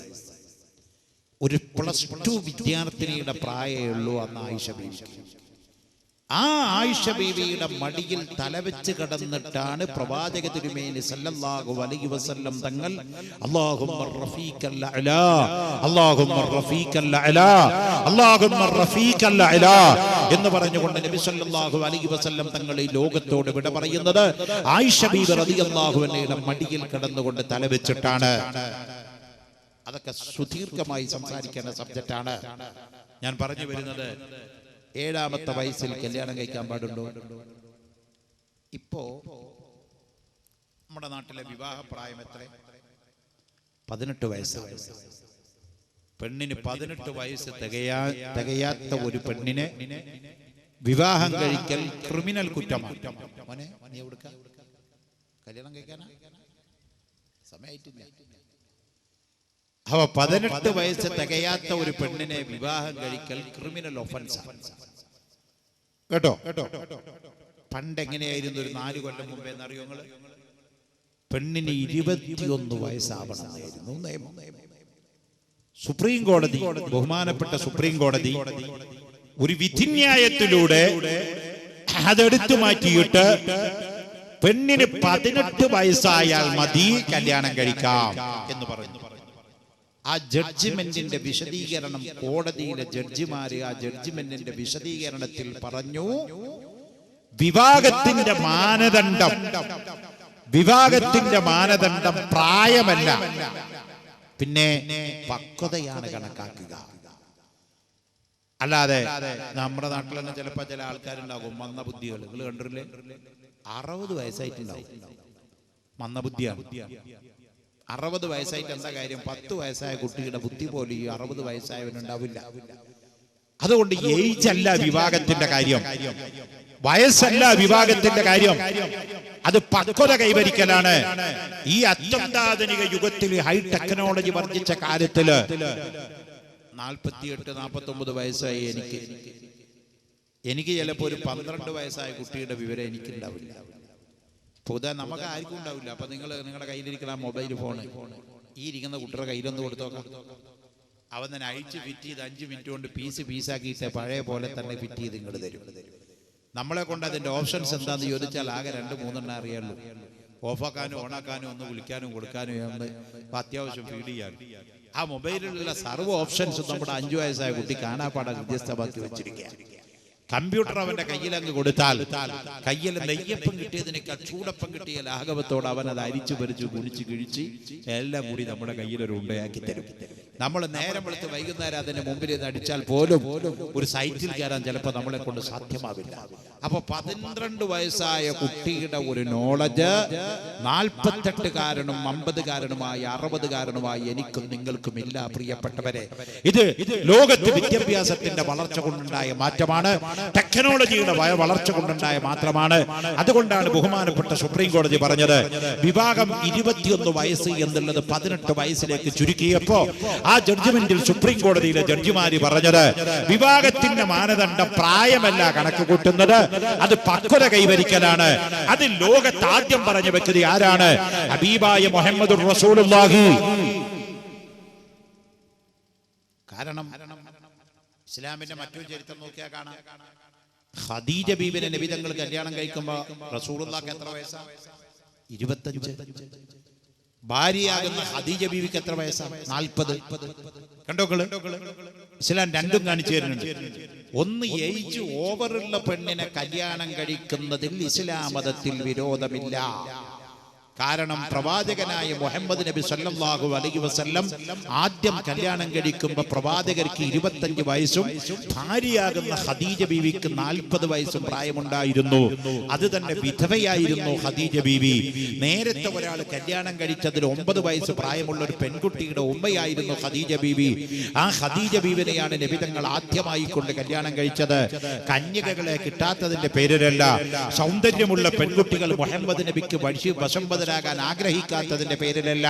അള്ളാഹുവിന്റെ ഓർഡർ അങ്ങനെയായിരുന്നു. അതിന് പ്രത്യേക കാരണങ്ങളുണ്ട്. ആ വിഷയത്തിലേക്കൊക്കെ പോയാൽ നമ്മുടെ വിഷയം എവിടെയും എത്തില്ല. അതുകൊണ്ട് ഞാൻ അതോടെ ക്ലോസ് ചെയ്തുകൊണ്ട് പറയാണ്. ഞാൻ പറഞ്ഞു വരുന്നത്, എന്തുകൊണ്ടാണ് ആയിഷ ബീവിക്ക് 7ാമത്തെ വയസ്സിൽ കല്യാണം കഴിച്ചിട്ട് 9ാമത്തെ വയസ്സിൽ വീട്ടിൽ കൂടുന്നത്? 7 വയസ്സില് ഖദീജ ബീവിനെ ആയിഷ ബീവിനെ കല്യാണം കഴിക്കാൻ പോയപ്പോഴേ നിക്കാഹൊക്കെ കഴിഞ്ഞ് ചെന്ന് നോക്കുമ്പോൾ ആയിഷ ബീവി കുട്ടികളുടെ കൂടെ കളിക്കുക. ചെറിയ കുട്ടിയാ. എന്താ കളിക്കുന്നത്? പാവക്കുട്ടികളെ കൊണ്ട് കളിക്കുക. അപ്പൊ ഭാര്യയായ ആയിഷ ബീവിക്ക് നബി തങ്ങൾ കൊടുത്ത കോംപ്ലിമെന്റ് എന്താണെന്നറിയോ? ഒരു പാവക്കുട്ടിയാ. ഒരു പാവക്കുട്ടിയാണ് ആയിഷ ബീവിക്ക് റസൂലുള്ള കളിക്കാൻ കൊടുത്തത്. അതുകൊണ്ടാണ് ഇസ്ലാം മതത്തിൽ കുട്ടികൾക്ക് പാവയെ മേടിച്ചു കൊടുക്കാം. കളിക്കാൻ വേണ്ടി പാവക്കുട്ടികളെ, ബൊമ്മക്കുട്ടികളെ വാങ്ങിച്ചു കൊടുക്കുന്നതിൽ ഇസ്ലാം മതത്തിനെതിരില്ല. കാരണം ആയിഷ ബീബി റളിയല്ലാഹു അൻഹയ്ക്ക് കളിക്കാൻ വേണ്ടി റസൂലുള്ള പാവക്കുട്ടികളെ കൊണ്ടുപോയി കൊടുത്തതായി സ്വഹീഹുൽ ബുഖാരിയിൽ രേഖപ്പെടുത്തി കൊടുക്കുന്നുണ്ട്. അപ്പോ ഞാൻ പറഞ്ഞുകൊണ്ടുവരുന്നത്, 7 വയസ്സിൽ കല്യാണം കഴിഞ്ഞ ആയിഷ ബീബിനെ റസൂലുള്ള 2 കൊല്ലം ഫ്രീ ആക്കി വിട്ടു. എന്നിട്ട് 9ാമത്തെ വയസ്സായപ്പോഴാണ് ഭാര്യ പദത്തിലേക്ക്, ജീവിതത്തിലേക്ക് ക്ഷണിച്ചു വരുത്തിയത്. അപ്പോഴേക്കും ആയിഷ ബീവിക്ക് വലിയ മെച്ചൂരിറ്റി കൈവന്നിരുന്നു. ഞാൻ പറഞ്ഞല്ലോ, അല്ലാഹുവിന്റെ റസൂലിന്റെ വഫാത്തിന്റെ സമയത്ത് ആയിഷ ബീവിയുടെ പ്രായം വെറും 17 വയസ്സ്. പ്രായം എന്ന് പറഞ്ഞാൽ ഒരു +2 വിദ്യാർത്ഥിനിയുടെ പ്രായം മാത്രമേ ഉള്ളൂ. ലോകത്തിന്റെ മുഴുവൻ നേതാവായ ഹബീബായ മുഹമ്മദ് റസൂലുള്ളാഹി സ്വല്ലല്ലാഹു അലൈഹി വസല്ലം തങ്ങൾ മരിക്കാൻ കിടക്കുന്ന സമയത്ത് അല്ലാഹുവിന്റെ റസൂലിന്റെ ശറഫാക്കപ്പെട്ട ശരീരം ആയിഷ ബീവിയുടെ മടിയിൽ തലവെച്ച് കിടക്കുമ്പോ അല്ലാഹുവിന്റെ റസൂലിന്റെ മരണസമയത്ത് ഹാജറുള്ളവർ ആരൊക്കെയാണെന്നറിയോ? ഒന്നല്ലാന്റെ റസൂലിന്റെ പ്രിയപ്പെട്ട ചങ്ങാതിയായ അബൂബക്കറുൽ സിദ്ദീഖ്. 2 അവിടെ ഹാജറുള്ളത് ആരാണെന്നറിയോ? ബഹുമാനപ്പെട്ട റസൂലുള്ളാഹിന്റെ പ്രിയപ്പെട്ട മകളായ ഫാത്തിമത്തു സഹ്റാ. 3ാമത് അവിടെ ഹാജറുള്ളത് ആരാണെന്നറിയോ? അല്ലാഹുവിന്റെ റസൂലിന്റെ പ്രിയപ്പെട്ട മരുമകനായ ഫാത്തിമയുടെ ഭർത്താവായ അലിയുൻ കറമഹുല്ലാഹ്. 4ാമതും 5ാമതും അവിടെ ഹാജറുള്ളവരാരാണെന്നറിയോ? ബഹുമാനപ്പെട്ട ഹസൻ വൽ ഹുസൈൻ. അല്ലാഹുവിന്റെ റസൂലിന്റെ 2 പേരക്കുട്ടികളായ ഹസനും ഹുസൈനും ഉണ്ടവിടെ. റസൂലുള്ളാഹിന്റെ കരളിന്റെ കഷ്ടമെന്ന് പറഞ്ഞ ഫാത്തിമയുണ്ടവിടെ. അലിയെ, മദീനയിലേക്ക് കടന്നു വരുന്ന കവാടം ഞാനാണെങ്കിൽ, മദീനയുടെ അറിവ് ഞാനാണെങ്കിൽ, അതിലേക്ക് കടന്നു വരുന്ന കവാടം അലിയാണെന്ന് അല്ലാഹുവിന്റെ റസൂൽ ഇൽമു കൊണ്ട് പ്രശംസിക്കപ്പെട്ട അലി ഇബ്നു അബീ താലിബ് ഉണ്ടവിടെ. എല്ലാ പ്രവാചകന്മാർക്കും സ്വർഗത്തിൽ ഒരു ചങ്ങാതിയുണ്ട്. എന്റെ സ്വർഗത്തിലും ദുനിയാവിലുമുള്ള ചങ്ങാതി അബൂബക്കറാണ്. അബൂബക്കർ സ്വർഗത്തിൽ കടന്നിട്ടല്ലാതെ ലോകത്ത് ഒരാളും സ്വർഗത്തിൽ കടക്കുകയില്ലെന്ന് അഷ്റഫുൽ ഖൽഖ് മുഹമ്മദുർ റസൂലുള്ളാഹി ഇങ്ങനെ മദ്ഹ് പറഞ്ഞ അബൂബക്കറുൽ സിദ്ദീഖ്. ഇവരൊക്കെ അല്ലാഹുവിന്റെ റസൂലിന്റെ മരണസമയത്ത് ഹാജറുണ്ട്. ആരൊക്കെയുണ്ട്? ഫാത്തിമ ബീബിയുണ്ട്, അലിയാരുണ്ട്, സിദ്ദീഖുൽ അക്ബറുണ്ട്, ഹസൻ വൽ ഹുസൈനുണ്ട്. വമ്പന്മാരായി ഇവരൊക്കെ വേടുണ്ട്. പക്ഷേ റസൂലുള്ളാഹി തല വെച്ചിരിക്കുന്നത് 17 വയസ്സ് മാത്രം പ്രായമുള്ള ആയിഷ ബീവിയുടെ മടിയിലാണ്. നിങ്ങൾ ആലോചിക്കണം, എന്റെ ഈ പ്രസംഗം കേൾക്കുന്ന ഉമ്മമാർ ആലോചിക്കണം. അതിനുവേണ്ടി പറയുകയാണ്. ഈ സദസ്സിൽ ഹാജറുള്ള സകല മനുഷ്യരും കരഞ്ഞുകൊണ്ടിരിക്കുകയാണ്. അബൂബക്കർ സിദ്ദീഖ് റളിയല്ലാഹു അൻഹുവിന് അല്ലാഹുവിന്റെ റസൂലിന്റെ മുഖം കാണാൻ കഴിയാതെ യാ ഹബീബല്ലാഹ് എന്ന് പറഞ്ഞുകൊണ്ട് അല്ലാഹുവിന്റെ റസൂലിന്റെ മുഖത്ത് നോക്കാൻ കഴിയാതെ വിഷമിച്ചുകൊണ്ട് അബൂബക്കർ സിദ്ദീഖ് കരഞ്ഞുകൊണ്ടിരിക്കുകയാണ്. ബഹുമാനപ്പെട്ട ഫാത്തിമ ബീവി റളിയല്ലാഹു അൻഹ ചെന്നിട്ട് എന്റെ പ്രിയപ്പെട്ട ബാപ്പാ എന്ന് പറഞ്ഞിട്ട് റസൂലുള്ളാഹിന്റെ മുഖത്ത് നോക്കിക്കൊണ്ട് വിങ്ങി വിങ്ങി കരഞ്ഞുകൊണ്ടിരിക്കുകയാണ്. ഹസൻ വൽ ഹുസൈൻ എന്ന് പറയുന്ന റസൂലുള്ള ചുമലിലേറ്റിക്കൊണ്ട് നടക്കുന്ന രണ്ട് പേരക്കുട്ടികളുണ്ടല്ലോ, ആ രണ്ട് പേരക്കുട്ടികൾ രണ്ട് കൈയും തലയിൽ വെച്ച് കരയാണ്. വാ ജദ്ദാ, വാ ജദ്ദാ, ഞങ്ങളുടെ വല്യുപ്പാ എന്ന് പറഞ്ഞുകൊണ്ട് ആ രണ്ട് മക്കൾ കരഞ്ഞുകൊണ്ടിരിക്കുകയാണ്. അലി ഇബ്നു അബീ താലിബ് റളിയല്ലാഹു അൻഹുവിന് സഹിക്കാൻ പറ്റുന്നില്ല. ബദറിലും ഉഹദിലും ഖന്തക്കിലും ഖൈബറിലുമൊക്കെ ഇസ്ലാമിന്റെ ശത്രുക്കളോട് നഖശിഖാന്തരം എതിർത്ത് പടപൊരുതിയ ധീരനിൽ ധീരനായ വില്ലാളി വീരനായ അലി ഇബ്നു അബീ താലിബ് ഉണ്ടല്ലോ, മനക്കട്ടിയുടെ ഉടമസ്ഥനായ മനസ്സിൽ നല്ല കടുപ്പമുള്ള വ്യക്തിയായ അലി ഇബ്നു അബീ താലിബ് കരയുകയാണ്. കാരണം മീശ മുളക്കാത്ത സമയത്ത് മുസ്ലിമായ വ്യക്തിയാണ് അലി ഇബ്നു അബീ താലിബ് റളിയല്ലാഹു അൻഹു. അല്ലാഹുവിന്റെ റസൂൽ ഹിജ്റ പോകുന്ന സമയത്ത് അല്ലാഹുവിന്റെ റസൂലിനെ ഹിജ്റ പറഞ്ഞയച്ച് വിരിപ്പിൽ കിടന്നുറങ്ങി. ഖുറൈശികൾ നേരം വെളുത്തു നോക്കുമ്പോൾ റസൂലുള്ളാഹിക്ക് പകരം അലിയാരെയാണ് കണ്ടത്. അങ്ങനെ സ്വന്തം ശരീരം അവിടെ പണയം വെച്ചിട്ട് അല്ലാഹുവിന്റെ റസൂലിന് വേണ്ടി മരിക്കാൻ തയ്യാറായ അലി ഇബ്നു അബീ താലിബ് റളിയല്ലാഹു അൻഹു രണ്ട് കണ്ണിലും വെള്ളം നിറച്ച് കരയുകയാണ്. എല്ലാവരും റസൂലുള്ളാഹിന്റെ മരണത്തിന്റെ സമയത്ത് പൊട്ടിക്കരഞ്ഞുകൊണ്ടിരിക്കുകയാണ്. കരയാത്ത ഒരേ ഒരു വ്യക്തിത്വമേയുള്ളൂ. ഏതാണ് ആ വ്യക്തിത്വത്തിന്റെ ഉടമസ്ഥയെന്നോ? ബഹുമാനപ്പെട്ട ബീവി ആയിഷത്തു സിദ്ദീഖ. 17 വയസ്സ് പ്രായമുള്ള ആയിഷ ബീവി ഉണ്ടല്ലോ, അള്ളാന്റെ റസൂലിന്റെ ശറഫാക്കപ്പെട്ട ശരീരം മടിയിൽ കിടത്തിക്കൊണ്ട് തൊട്ടടുത്ത് കിടക്കുന്ന വെള്ളപ്പാത്രത്തിൽ അതാ ഒരു തുണിശീല മുക്കിക്കൊണ്ട് അള്ളാന്റെ റസൂലിന്റെ തല ഇങ്ങനെ തുടച്ചു കൊടുത്തുകൊണ്ടിരിക്കുമ്പോ ആയിഷയുടെ മുഖത്ത് നോക്കിക്കൊണ്ട് റസൂലുള്ള ചോദിക്കുകയാണ്, യാ ആയിഷ, ഇന്നലിൽ മൗതി ലസകറാത്ത്, ഇന്നലിൽ മൗതി ലസകറാത്ത്.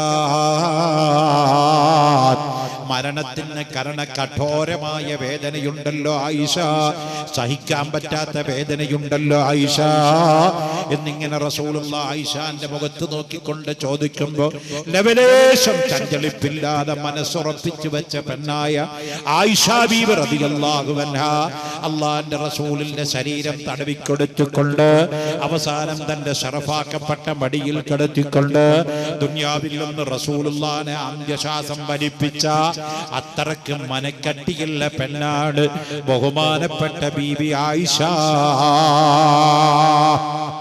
അതുകൊണ്ടാണ് റസൂലുള്ളാഹി തങ്ങള് 7ാമത്തെ വയസ്സിൽ ആയിഷാനെ കല്യാണം കഴിച്ചിട്ട് 9ാമത്തെ വയസ്സിൽ ആയിഷാനെ ഭാര്യാപരത്തിലേക്ക് കൊണ്ടുവന്നത്. അത്രമാത്രം മനക്കട്ടിയുള്ള കോൺഫിഡൻസിന്റെ ഉടമസ്ഥയായ, അത്രമാത്രം പക്വതയുള്ള, അത്രമാത്രം വിവേകമുള്ള, അത്രമാത്രം ബുദ്ധിയുള്ള പെണ്ണായിരുന്നു ബീബി ആയിഷ റളിയല്ലാഹു അൻഹ. അല്ലെങ്കിൽ റസൂലുള്ളാഹി ആയിഷ ബീവിനെ 7ാമത്തെ വയസ്സിൽ കെട്ടില്ല കേട്ടോ. അതുകൊണ്ട് റസൂലുള്ള ആയിഷ ബീവിനെ 7ാമത്തെ വയസ്സിലാണ് കെട്ടിയത്. ഇനി ഞാനും 7ാമത്തെ വയസ്സിൽ കല്യാണം കഴിക്കാൻ പോകുക എന്ന് പറഞ്ഞ് നടക്കരുത്. നമ്മുടെ നാട്ടിലുണ്ടല്ലോ അതൊരു ഉദാഹരണം. മഹാത്മാഗാന്ധി 14ാമത്തെ വയസ്സിലല്ലേ കല്യാണം കഴിച്ചത്? ആണല്ലോ പോനെ. മഹാത്മാഗാന്ധി 14ാമത്തെ വയസ്സിലാണ് പെണ്ണ് കെട്ടിയത് എന്ന് പറഞ്ഞിട്ട് നമ്മുടെ നാട്ടിൽ എന്നാ എല്ലാവരും 14ാമത്തെ വയസ്സിൽ കല്യാണം കഴിക്കാൻ പറ്റുമോ? മഹാത്മാഗാന്ധി എന്ന് പറഞ്ഞാൽ ഒരു അപൂർവ വ്യക്തിത്വത്തിന്റെ ഉടമയാണ്. അദ്ദേഹത്തിന്റെ ബുദ്ധിശക്തി, കോൺഫിഡൻസ്, അദ്ദേഹത്തിന്റെ പ്രത്യേകമായിരിക്കുന്ന പരിജ്ഞാനം ഭാരതീയന്മാരിൽ ഒരാൾക്കും കിട്ടിയിട്ടില്ല. അതുകൊണ്ടാണ് ഗാന്ധി ഇന്ത്യയുടെ രാഷ്ട്രപിതാവായി മാറിയത്. അതുകൊണ്ട് ആയിഷ ബീവിനെ റസൂലുള്ള 7ാമത്തെ വയസ്സിൽ കെട്ടിയത് ബാലപീഡനമാണെന്ന് പ്രസംഗിച്ച് നടക്കുന്ന ചില ഇസ്ലാമിന്റെ എതിരാളികളായ സയനിസ്റ്റ് ഉണ്ട്. അവർക്ക് വേണ്ടിയാണ് ഞാൻ പറഞ്ഞത്, അത് ബാലപീഡനമല്ല. 7 വയസ്സിൽ ആയിഷ ബീവിയുടെ ബുദ്ധി 18 വയസ്സുള്ള ആളുടെ ബുദ്ധിയായിരുന്നു. 17 വയസ്സുള്ള ആയിഷ ബീവിയുടെ മനക്കട്ടി 60 വയസ്സുള്ള സിദ്ദീഖുൽ അക്ബറിന് ഉണ്ടായില്ല. യുദ്ധവീരനായ അലിയാർക്ക് ഉണ്ടായില്ല. പ്രിയപ്പെട്ട മകളായ ഫാത്തിമക്ക് ഉണ്ടായില്ല. പേരക്കുട്ടികളായ ഹസനുൽ ഹുസൈനുണ്ടായില്ല. തന്റെ സ്വന്തം പ്രിയപ്പെട്ട ഭർത്താവിനെ മടിയിൽ കിടത്തിക്കൊണ്ട് ചഞ്ചലിപ്പില്ലാതെ കലിമത്തു ഷഹാദത്ത് ഉച്ചരിച്ചുകൊണ്ട് മരിപ്പിക്കാൻ ധൈര്യമുള്ള പെണ്ണ് ആരാണ് നമ്മുടെ കൂട്ടത്തിൽ വാത് കേൾക്കാൻ വന്നവരിലുള്ളത്? നമ്മുടെ ഭർത്താവിനെ മടിയിൽ കിടത്തിക്കൊണ്ട് കളിപ്പിച്ച് മരിപ്പിക്കാൻ ധൈര്യം പെണ്ണിനുണ്ടോ? ഭർത്താവ് മരിക്കാന്ന് പറഞ്ഞാൽ ആദ്യം അവള് ബോധം കെട്ടുപോയിട്ടുണ്ടാവും.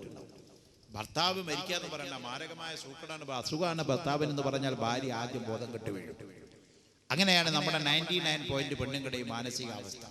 അപ്പൊ ഞാൻ പറഞ്ഞു വരുന്നത്, ബീവി ആയിഷ റളിയല്ലാഹു അൻഹ അപൂർവ വ്യക്തിത്വത്തിന്റെ ഉടമയായിരുന്നു. ആ അപൂർവ വ്യക്തിത്വത്തിന്റെ ഉടമയായതുകൊണ്ടാണ് ആയിഷ ബീവിനെ റസൂലുള്ളാഹി 7ാമത്തെ വയസ്സിൽ കിട്ടിയത്.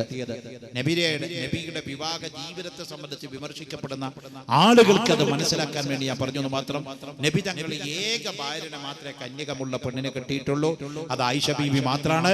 ബാക്കിയുള്ള എല്ലാ പെണ്ണുങ്ങളും മറ്റുള്ളവർ കല്യാണം കഴിച്ച് ഡൈവേഴ്സ് ചെയ്ത് ഒഴിവാക്കി ആരാരും ഏറ്റെടുക്കാനില്ലാത്ത സമയത്ത് അവർക്ക് താങ്ങും തണലുമായി പ്രവാചകൻ നിന്നതാണ്, അല്ലാതെ ലൈംഗിക ബന്ധത്തിന് വേണ്ടിയല്ല. 85 വയസ്സുള്ള ആൾക്ക് ഉറക്കില്ല, 25-30 ഇടയിലുള്ള യുവാവിനാ ഉറക്ക് വരുന്നത്, ചെറിയ കുട്ടികൾ ഉറങ്ങുന്നില്ല. ഇവരൊക്കെയാണ് ഇപ്പോൾ ഉറങ്ങേണ്ട സമയം. ഇങ്ങനത്തെ മജ്‌ലിസിൽ ഇരിക്കുമ്പോൾ ഉറക്ക് വന്നാൽ എന്ത് ചെയ്യണം? അതിന്റെ മസാല ഞാൻ പഠിപ്പിച്ചു തരാം. അത് ഇവിടെ അല്ല, എവിടെ അങ്ങനെ പ്രയോഗിക്കണം കേട്ടോ മോനെ. ഒന്ന്, വഅലിന്റെ മജ്‌ലിസിലോ ദിക്റിന്റെ മജ്‌ലിസിലോ സലാത്തിന്റെ മജ്‌ലിസിലോ ദുആയുടെ മജ്‌ലിസിലോ ഇരിക്കുമ്പോൾ ഉറക്ക് വന്നാൽ ആദ്യം ചെയ്യേണ്ടത് ഇരിക്കുന്ന സ്ഥലത്തിൽ നിന്ന് എഴുന്നേറ്റ് നിന്നിട്ട് ആ സീറ്റ് മാറിയിരിക്കണം. ഇത് എന്റെ വകയല്ല, ഖാല റസൂലുള്ളാഹി, റസൂലുള്ളാഹിന്റെ ഹദീസാണ് കേട്ടോ. ആദ്യം വേണ്ടത് ഉറക്ക് വരുന്നുണ്ടെങ്കിൽ ആ കസേരയിൽ നിന്ന് നീക്കുക, അവിടെ നിൽക്കുക. മറ്റവനോട് പറയാം നീ ഇങ്ങോട്ടിരിക്കുന്നു പറയാം, ആ കസേര ചേഞ്ച്. എന്നിട്ടും ഉറക്ക് വരികയാണോ വേണ്ടത്? അവിടുന്ന് എഴുന്നേറ്റ് പോയി ഒരു വുദു ചെയ്ത് വന്നിരിക്കണം. പരിപൂർണമായ വുദു ചെയ്യണം. എങ്ങനെയെങ്കിലും വുദു ചെയ്താ പോരാ. അപ്പൊ പരിപൂർണമായ വുദുവും പരിപൂർണ അല്ലാത്ത വുദു ഉണ്ടോ? അങ്ങനെ ഉണ്ട്, 2 വുദു ഉണ്ട്. എളുപ്പം ഫർള് മാത്രം ചെയ്ത് വുദുണ്ടാക്കാം. ഒരു പ്രാവശ്യം കയ്യുക, ഈ കയ്യൊരു പ്രാവശ്യം, ഈ കയ്യൊരു പ്രാവശ്യം, തല പ്രാവശ്യം, ചെവി പ്രാവശ്യം, മുഖൊരു പ്രാവശ്യം, കാലിൽ 2 പ്രാവശ്യം വുദുവായി. പക്ഷെ സുന്നത്തുകളായ ചെവി തടവ്, വായിൽ വെള്ളം കൊപ്പിളിക്കുക, മൂക്കിലോട്ട് വെള്ളം കയറ്റിയിട്ട് അത് പിഴിഞ്ഞു കളയാ, അതുപോലെ കാല് നിവർത്തി നീട്ടിക്കഴുകുക, കൈയൊക്കെ 3 വട്ടം കഴുകുക, മുഖം 3 വട്ടം കഴുകുക, തല നീട്ടി തടവുക. ഇതൊക്കെ സുന്നത്താണ്. ഇതൊക്കെ ചെയ്ത വുദുവിനാണ് പരിപൂർണമായ വുദു എന്ന് പറയാ. അപ്പൊ ഒരു സുന്നത്തും വിട്ടൊഴിയാതെ എല്ലാ സുന്നത്തുകളും കൊണ്ടുവന്ന പരിപൂർണമായ ഒരു വുദു ചെയ്ത് നീ അവിടെ വന്നിരിക്കണമെന്ന് ഖാല റസൂലുള്ളാഹി. അപ്പൊ ആദ്യം കസേരയിൽ നിന്ന് എഴുന്നേറ്റ് സീറ്റ് മാറിയിരിക്കണം. എന്നിട്ടും ഉറക്ക് വരികയാണെങ്കിൽ പുറത്തു പോയിട്ട് ഒരു വുദു ചെയ്ത് അവിടെ വന്നിരിക്കണം. എന്നിട്ടും ഉറക്ക് വന്നാലോ? അവിടെയാണ് ചോദ്യം. ഇവിടെ ഇപ്പൊ ഇത് 2 ചെയ്ത ആൾക്കാർ ഇവിടെ ഇല്ല കേട്ടോ. ഉറക്ക് പിന്നെയും വരും. ഉറക്ക് അങ്ങനെയാ. ചിലപ്പോ ചില ഉറക്കനെ തല്ലി ഓടിച്ചാലും പോകില്ല, വന്നുകൊണ്ടേയിരിക്കും. ഞാൻ കൊടകിലേക്ക് വാതിന് പോകുമ്പോ, കൊടക് കർണാടക സ്റ്റേറ്റിൽ കൊടക് എന്ന് പറഞ്ഞ സ്ഥലമുണ്ട്. വിരാജ്പേട്ട ഹൈ റേഞ്ച് കയറിയിട്ട് വേണം അങ്ങോട്ട് വാതിന് പോകാൻ. അങ്ങോട്ട് വാതിന് പോകുമ്പോ ഒറ്റക്കുള്ള യാത്രയല്ലേ, കൂടെ ഒരുത്തനെ കൊണ്ടുപോകാന്ന് വെച്ചു. 2 ആളെ കൂടെ കൂട്ടി.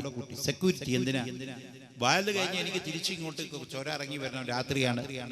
മനുഷ്യ സഹായം ആവശ്യം വേണ്ടി വന്നാലോ, അവിടെ വൈൽഡ് അനിമൽസ് ഒക്കെ ഉള്ള സ്ഥലമാണ്. റോട്ടിൽ ചിലപ്പോൾ ആന ഉണ്ടാകും, മറ്റേതുണ്ടാവും. അതുപോലെ തന്നെ ചിലപ്പോൾ ഡ്രൈവർ എങ്ങാനും ഉറങ്ങിപ്പോയാലോ. അതുകൊണ്ട് ഡ്രൈവറുടെ കൂടെ ഇരുന്ന് വർത്താനം പറഞ്ഞ് ഡ്രൈവറെ ഉറക്കാതിരിക്കാനും ഒരു പ്രൊട്ടക്ഷനും വേണ്ടിയിട്ട് 2 ആളെ കൊണ്ടുപോയി. 2 ആളെ കൊണ്ടുപോയിട്ട് അവരെ കൂടെ ഇരുത്തി വാല് കഴിഞ്ഞ് തിരിച്ചിങ്ങനെ വരിക.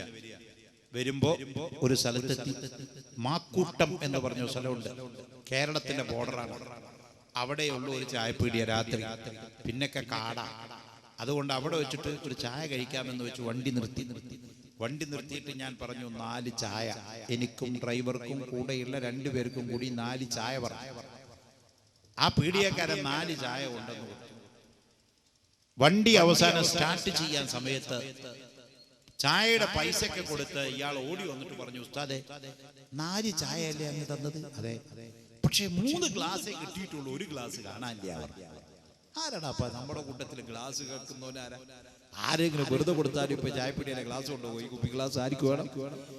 അത് അവിടെ ഇവിടെ ഉസ്താദിന്റെ വണ്ടിയിൽ നിന്ന് ആകെ 3 ഗ്ലാസ്സേ തന്നിട്ടുള്ളൂ. 4 ചായ കൊണ്ടായിട്ടുണ്ട്, 3 ഗ്ലാസ്സേ തന്നിട്ടുള്ളൂ. അപ്പൊ ഒരു ഗ്ലാസ് അങ്ങനെ നോക്കുമ്പോൾ അവിടെ അപ്പോഴാണ് ഒരു ഗ്ലാസ് കണ്ടുപിടിച്ചത്. എങ്ങനെയാണെന്നറിയോ? ഉറങ്ങാതിരിക്കാൻ വേണ്ടി കൂടെ കൊണ്ടുപോയി ഒരുത്തന് ചായ വാങ്ങിച്ചു കൊടുത്തത് എന്തിനാ? വീണ്ടും ഉറങ്ങാതിരിക്കാനാണ്. അവൻ ഈ ചായ ഗ്ലാസ് കൈ പിടിച്ച് സുഖമായി ഉറങ്ങുക. ഒരു കയ്യിൽ ചായ, രണ്ടാമത് ഉറങ്ങുക. ഉറങ്ങാതിരിക്കാൻ വേണ്ടിയാണ് വുദൂ ചെയ്ത് വന്നിരിക്കുന്നത്, ഉറങ്ങാതിരിക്കാൻ വേണ്ടിയാണ് സീറ്റ് മാറി വന്നിരിക്കുന്നത്. എന്നിട്ട് ഉറക്ക് വന്നാലോ? വരും, ചിലപ്പോ വന്നിരിക്കാം. ഹബീബായ മുഹമ്മദുർ റസൂലുള്ളാഹി, അല്ലാഹുവിന്റെ റസൂല് പറയാണ്, 3ാമത്തെ വട്ടവും നിനക്ക് ഉറക്ക് വന്നു പോയാൽ നീ വഅലിന്റെ മജ്ലിസായാലും ദിക്റിന്റെ മജ്ലിസായാലും ദുആയുടെ മജ്ലിസായാലും ഹദ്ദാദിന്റെ മജ്ലിസായാലും ഖുതുബിയ്യത്തിന്റെ മജ്ലിസായാലും അവിടെ ഇരിക്കാൻ പാടില്ല. നീ വേഗം പോയി കിടന്നുറങ്ങിക്കോ. കാരണം ആ ഉറക്ക് നിന്റെ ശരീരത്തിന്റെ ക്ഷീണത്തെ കുറിക്കുന്ന ഉറക്കാണ്. ആരോഗ്യത്തിന് വളരെ പ്രാധാന്യം കൊടുത്ത മതമാണ് ഇസ്ലാം. ആരോഗ്യം ഹനിച്ചുകൊണ്ട് വാത് പറയാൻ പാടില്ല, ആരോഗ്യം ഹനിച്ചുകൊണ്ട് വാത് കേൾക്കാനും പാടില്ല. അതുകൊണ്ട് ആരോഗ്യത്തിന് ക്ഷീണം സംഭവിച്ചിട്ടുണ്ട്, അതുകൊണ്ട് നീ ഉറങ്ങി ഫ്രഷായിക്കോ. അതിന് 2 കടമ്പകൾ കഴിയണമെന്ന് അഷ്റഫുൽ ഖൽഖ് മുഹമ്മദുർ റസൂലുള്ളാഹി. നമ്മുടെ സദസ്സിൽ ഇനി ആർക്കെങ്കിലും ഓർക്ക് വരുന്നുണ്ടെങ്കിൽ ആദ്യം ഈ പറഞ്ഞ രൂപത്തിൽ സീറ്റ് മാറുക, രണ്ടാമത് പോയി ഒതുകൊടുത്തിട്ട് ഓർക്ക് വരുന്നുണ്ടോ നിങ്ങൾക്ക് പോകാം കേട്ടോ. അത് ഇസ്ലാമിന്റെ നിയമമാണ്, നിയമം തന്നെയാണ്. അങ്ങനത്തെ ആളുകളെ പറഞ്ഞിട്ട് വായതു പറഞ്ഞിട്ട് കാര്യമല്ല. അവരെ വായതുമില്ല ഉറക്കില്ലാതെ. ഞാൻ കണ്ണൂർ ഒരു വായതിന് പോയപ്പോഴേ കണ്ണൂർ ഉപവായതു പാടില്ല കേട്ടോ. കണ്ണൂർ ഒരു വായതിന് പോയപ്പോ വായതിങ്ങനെ തുടങ്ങി ഒരു അരമണിക്കൂർ കഴിഞ്ഞു. ആ നാട്ടിലെ ഏറ്റവും വലിയ കോടീശ്വരൻ, ഒരു 10,000-4,000 കോടി രൂപ ആസ്തിയുള്ള ഒരു മുതലാളിയാണ്. അയാളെ വായതിന് വിളിച്ചാൽ പോയിട്ട് വേറെ പരിപാടിക്ക് വിളിച്ചാൽ പോലെ അയാൾ ഒരു മിനിറ്റ് സ്റ്റേജിൽ വന്നിരിക്കുന്നു. വായല് തുടങ്ങി അരമണിക്കൂർ കഴിഞ്ഞപ്പോൾ അയാൾ വന്ന് സദസ്സിലിരുന്നു. ഞാൻ എന്റെ മര്യാദ കൊണ്ട് ഓരോരുത്തർക്കും അല്ലാഹു തആല കൊടുത്ത ഓരോ പവറിനെ നമ്മൾ റെസ്പെക്ട് ചെയ്യണം. സമ്പത്ത് ഒരു അനുഗ്രഹമാണ്, അതെല്ലാവർക്കും കിട്ടില്ല. ഖുർആനിൽ അതിനെപ്പറ്റി പറഞ്ഞത് ദാലിക ഫദ്ലുല്ലാഹി യുതീഹി മയ്യശാ. സമ്പത്ത് അള്ളാഹുവിന്റെ അനുഗ്രഹമാണ്, അത് അള്ളാഹു ഉദ്ദേശിക്കുന്നവർക്കേ കൊടുക്കുന്ന. എല്ലാരും യൂസുഫ് അലി ആവില്ല, എല്ലാരും ഗൽഫാർ മുഹമ്മദ് അലി ആവില്ല. എത്ര കച്ചവടം ചെയ്തിട്ടും കാര്യമില്ല. ദാലിക ഫദ്ലുല്ലാഹി യുതീഹി മയ്യശാ. ഖുർആൻ അതിനെപ്പറ്റി അങ്ങനെയാ പറഞ്ഞത്. ദാലിക ഫദ്ലുല്ലാഹ്, അത് അള്ളാഹിന്റെ അനുഗ്രഹമാണ്. യുതീഹി മയ്യശാ, അള്ളാഹു അത് ഉദ്ദേശിച്ചവർക്ക് മാത്രമേ കൊടുക്കുകയുള്ളൂ. അപ്പൊ അത് അനുഗ്രഹം കിട്ടിയവരെ നമ്മൾ റെസ്പെക്ട് ചെയ്യണം. ഒരു മുതലാളി വന്നിരുന്നപ്പോ ഞാൻ എന്റെ സാമാന്യ മര്യാദക്ക് പറഞ്ഞു, സ്റ്റേജിൽ ഇങ്ങോട്ട് കയറി. അദ്ദേഹം പറഞ്ഞു, ഉസ്താദേ ഞാൻ ഇരുന്നോളാം. വയല് കഴിയുന്നത് വരെ അദ്ദേഹം, ദുആ കഴിയുന്നത് വരെ അദ്ദേഹം. അതൊക്കെ കഴിഞ്ഞിട്ട് ദുആയും കഴിഞ്ഞു വയലും കഴിഞ്ഞ് പിരിഞ്ഞു പോകുക. ഞങ്ങൾ തമ്മിലൊന്ന് കണ്ട് കൈപിടിച്ച്. അപ്പൊ ഞാൻ പറഞ്ഞു, സന്തോഷം, കാരണം നിങ്ങളെപ്പോലത്തെ ആളുകളൊന്നും ഇത്ര സമയമൊന്നും വയല് കേൾക്കാൻ കിട്ടാറില്ല. ബിസിനസ് തിരക്കല്ലേ. അതുകൊണ്ട് എന്തായാലും ഇന്ന് വാത് കേൾക്കാൻ നിങ്ങളെ കിട്ടിയതിൽ വളരെ സന്തോഷമുണ്ട് എന്ന് പറഞ്ഞപ്പോൾ അദ്ദേഹം പറഞ്ഞു, ഉസ്താദേ സംഗതിയൊക്കെ നിങ്ങൾ പറഞ്ഞേ ശരിയാ. ഇന്നമൽ അഅ്മാലു ബിന്നിയ്യാത്ത് വ ഇന്നമാ ലികുല്ലി ഇംറിഇൻ മാ നവാ. അല്ലാഹുവിന്റെ റസൂൽ പറഞ്ഞു, മനുഷ്യന് കൂലി നൽകുക അവന്റെ നിയ്യത്ത് പ്രകാരം. അപ്പൊ നിങ്ങൾ ഇവിടെ വാത് കേൾക്കാൻ വന്നിരിക്കുന്നുണ്ട്, എങ്ങനെ വരാതിരിക്കുക? തൊട്ടടുത്ത് വാത് നടക്കുമ്പോൾ കുറച്ചേരം പോയിരിക്കാം, പറ്റിയില്ലെങ്കിൽ നീച്ചു പോരാ. അങ്ങനെ വന്നിരുന്നാൽ അവൻ അതിന്റെ കൂലി കിട്ടും. വേറൊരുത്തൻ നിയ്യത്ത് ചെയ്തു. അള്ളാഹുവിന്റെ ഇൽമാണ് അവിടെ പറയുന്നത്, അള്ളാഹുവിന്റെ ദീനാണ് അവിടെ പറയുന്നത്. അത് കേട്ടുകൊണ്ട് മനസ്സിലാക്കിയിട്ട് എന്തെങ്കിലും 4 അക്ഷരം പഠിച്ചിട്ട് ജീവിതത്തിൽ പകർത്തണം എന്ന് നിയ്യത്ത് ചെയ്ത് കൊണ്ടുവന്നിരുന്നാൽ അവൻ അതിന്റെ കൂലി കിട്ടും. ഏത് നിയ്യത്ത് പ്രകാരമാണോ ഒരുത്തൻ വന്നിരുന്നത് അവൻ അതിന്റെ കൂലിയുണ്ട്. അതാണ് റസൂൽ പറഞ്ഞത്, ഇന്നമൽ അഅ്മാലു ബിന്നിയ്യാത്ത്. മനുഷ്യന്റെ എല്ലാ പ്രവർത്തനങ്ങളും സ്വീകരിക്കലവന്റെ നിയ്യത്ത് കൊണ്ടാണ്. വ ഇന്നമാ ലികുല്ലി ഇംറിഇൻ മാ നവാ. മനുഷ്യന് അവൻ കരുതിയത് നേടുമെന്ന് ഖാല റസൂലുള്ളാഹി ഉസ്താദിനോട് ഇപ്പൊ ഞാൻ സത്യം പറയട്ടെ ഉസ്താദെ, ഞാൻ ബാംഗ്ലൂരിൽ നിന്ന് ദീർഘമായ യാത്ര കഴിഞ്ഞ് വീട്ടിൽ വന്ന് കിടന്നതാണ്. ഉറങ്ങാൻ പറ്റുന്നില്ല. എന്താ സംഭവം എന്ന് അറിയാം? ഇതിന്റെ സംഘാടകര് ഇതിന്റെ ബോക്സ് തിരിച്ചു വെച്ചിരിക്കുന്നത് എന്റെ വീട്ടിലേക്കാണ്. അവിടെ കിടന്നിട്ട് ഉറങ്ങാൻ പറ്റണില്ല. എന്റെ ബെഡ്റൂമിൽ കിടന്ന് അലക്ക ഇതിന്റെ എക്കോ. സത്യം പറയട്ടെ, ഞാൻ സദസ്സിൽ വന്നിരുന്നതേ ഓർമ്മയുള്ളൂ. ഇപ്പൊ സലാത്ത് ചെല്ലുമ്പോഴാണ് നീച്ചത്. സുഖായി ഉറങ്ങി. യാതൊരു ശല്യം ഇവിടെ ഇല്ല. വീട്ടിലാണ് ഇതിന്റെ എക്കോ മുഴുവൻ കിടന്നിട്ട് പ്രതിഫലിക്കുന്നത്. അതുകൊണ്ട് അവിടെ കിടന്നാൽ ഉറങ്ങാൻ പറ്റാത്തത് കൊണ്ട് ഇവിടെ വന്നിരുന്നതാണ്. ഇപ്പൊ സദസ്സിൽ വന്നിരിക്കലുമായി ഉറങ്ങലുമായി. അങ്ങനെ കുറെ ആളുകൾ ഉണ്ടാവാം. ആ കാറ്റഗറിയിൽ നമ്മൾ പെട്ടുപോകരുത് കേട്ടോ. അതുകൊണ്ട് ഉറക്ക് വന്നാൽ നിങ്ങൾ 1 2 3 മൂന്നാമത്തെ കാറ്റഗറിയിൽ നിങ്ങൾ നീങ്ങിയാൽ നിങ്ങൾക്ക് എക്സ്ക്യൂസ് ഉണ്ട്, നിങ്ങൾക്ക് എഴുന്നേറ്റ് പോകാം. അല്ലെങ്കിൽ നിങ്ങൾക്ക് എക്സ്ക്യൂസ് ഇല്ലേ എന്ന് ചോദിച്ചാൽ എക്സ്ക്യൂസ് ഇല്ല. ചില ആളുകൾ പറയാറുണ്ട്, ഞങ്ങളൊക്കെ അള്ളാഹുവിന്റെ അടുത്ത് കഴിച്ചിലാവും. ചില ആളുകളല്ല, മൗലിയന്മാരല്ലാത്തവരൊക്കെ പറയും. ചിലപ്പോൾ ഞങ്ങളോട് പറയാറുണ്ട് പല ആളുകളും വന്നിട്ട്, നിങ്ങൾ മുസ്ലിയാക്കന്മാരൊന്നും കഴിച്ചിലാവില്ല, നിങ്ങൾ വിവരമുള്ളവരല്ലേ, അള്ളാഹുവിന്റെ അടുത്ത് നിങ്ങൾ കഴിച്ചിലാവില്ല, ഞങ്ങൾ കഴിച്ചിലാവും. ഞങ്ങൾ അവിടെ വിവരമില്ല എന്ന് പറയും. എന്താ നിങ്ങൾ കേട്ടോ, മുസ്ലിയാക്കന്മാര് കഴിച്ചിലായാലും നിങ്ങൾ കഴിച്ചിലാവാൻ പോണില്ല. മുസ്ലിയാർക്ക് തെറ്റ് ചെയ്തതിന് ഒരൊറ്റ അടി കിട്ടും. പക്ഷെ ആ ഒറ്റ അടി 2 അടിയുടെ സ്ട്രോങ് ഉണ്ടാവും കേട്ടോ. For example only. പക്ഷേ വിവരമില്ലാത്തവൻ തെറ്റ് ചെയ്തതിന് അടി 2. എന്താ കാരണം? ഒന്നാമത് തെറ്റ് ചെയ്തതിനുള്ള പനിഷ്മെന്റ്, രണ്ടാമതൊരു ചോദ്യം അവിടെ വരുന്നുണ്ട്, എന്തുകൊണ്ട് വിവരം ഉണ്ടാക്കിയില്ല? എനിക്ക് വിവരം ഉണ്ടായില്ല, അതുകൊണ്ടാ പടച്ചോനെ ഞാൻ കള്ളുടിച്ചത്. എനിക്ക് വിവരം ഉണ്ടായില്ല, അതുകൊണ്ടാ പടച്ചോനെ ഞാൻ ഹാൻഡ്സ് വെച്ചത്. എനിക്ക് വിവരം ഉണ്ടായില്ല പടച്ചോനെ, അതുകൊണ്ടാ ഞാൻ പാൻപരാഗ് തിരികെ വെച്ചത്. എനിക്ക് വിവരം ഉണ്ടായില്ല പടച്ചോനെ, അതുകൊണ്ടാ ഞാൻ പോയിട്ട് ഹറാമ് ചെയ്തത് എന്ന് പറഞ്ഞൊരൊറ്റ മനുഷ്യനും ആണാവട്ടെ പെണ്ണാവട്ടെ കഴിച്ചിലാവാൻ വേണ്ടി പോകുന്നില്ല. ഇസ്ലാമിൽ 2 ജാഹിലുണ്ട്. ഒന്ന് ഉദുറുള്ള ജാഹിലുണ്ട്, 2 ഉദുറില്ലാത്ത ജാഹിലുണ്ട്. ഉദുറുള്ള ജാഹിൽ എന്ന് പറഞ്ഞാൽ കാരണം ബോധിപ്പിക്കാൻ പറ്റുന്ന വിവരക്കേടുണ്ട്, കാരണം ബോധിപ്പിക്കാൻ പറ്റാത്ത വിവരക്കേടുണ്ട്. 2 സൈസ് വിവരക്കേട് ഇസ്ലാമിലുണ്ട് പ്രിയപ്പെട്ടവരെ. അതുകൊണ്ട് ഞങ്ങൾക്ക് വിവരമില്ല എന്ന് പറഞ്ഞ് കഴിച്ചിലാകണമെങ്കിൽ നിങ്ങൾ ആരും, എനി പേഴ്സൺ, ഈ മജ്‌ലിസിലിരിക്കുന്ന ഒറ്റ മനുഷ്യനോ നാളെ റബ്ബിന്റെ കോടതിയിൽ എനിക്ക് വിവരമില്ല എന്ന് പറഞ്ഞ് കഴിച്ചിലാവാൻ പറ്റില്ല. കഴിച്ചിലാവാൻ പറ്റുന്ന ആളുണ്ട്. അതാരാ? നിങ്ങൾ ആരുമല്ല. നിങ്ങൾ ഈ കൂട്ടത്തിൽ ആരും വിവരമില്ല എന്ന് പറഞ്ഞ് പടച്ചോന്റെ മുമ്പ് കഴിച്ചിലാവാൻ പോണില്ല. കഴിച്ചിലാവുന്ന ഒരു കാറ്റഗറി ഉണ്ട്. അവരാരാന്നറിയോ? 120 മൈൽ അപ്പുറത്ത് താമസിക്കുന്ന ഒരു വ്യക്തി. അയാൾക്കൊരു ആലിമിനെ കാണണമെങ്കിൽ 120 മൈൽ യാത്ര ചെയ്യണം. അയാൾക്കൊരു വയല് കേൾക്കണമെങ്കിൽ 120 മൈൽ യാത്ര ചെയ്യണം. അയാൾക്കൊരു വാദിന്റെ കാസറ്റ് കിട്ടണമെങ്കിൽ 120 മൈൽ യാത്ര ചെയ്യണം. അയാൾക്ക് ഇൽമു പഠിക്കണമെങ്കിൽ 120 മൈൽ യാത്ര ചെയ്യണം. അത്രയും അകലെ ആലിമീങ്ങളുമായി വിജനമായ സ്ഥലത്ത് താമസിക്കുന്ന ഒരാൾ അറിവില്ലായ്മ കൊണ്ടൊരു തെറ്റ് ചെയ്ത് നാളെ റബ്ബിന്റെ കോടതിയിൽ വന്നാൽ, നീ എന്തുകൊണ്ട് വിവരമില്ലായ്മ ചെയ്തു എന്ന് ചോദിച്ചാൽ അയാൾക്ക് പറയാൻ, പടച്ചവനെ, ഞാൻ പണ്ഡിതന്മാരുമായി വിവരമുള്ളവരുമായി അറിവ് സമ്പാദിക്കാനുള്ള സാഹചര്യങ്ങളൊക്കെ നഷ്ടപ്പെട്ട് 120 മൈൽ ജമ്മിന്റെ കസറിന്റെ വഴിദൂരത്തിന്റെ അപ്പുറത്തായിരുന്നു എന്റെ താമസമുണ്ടായിരുന്നത്.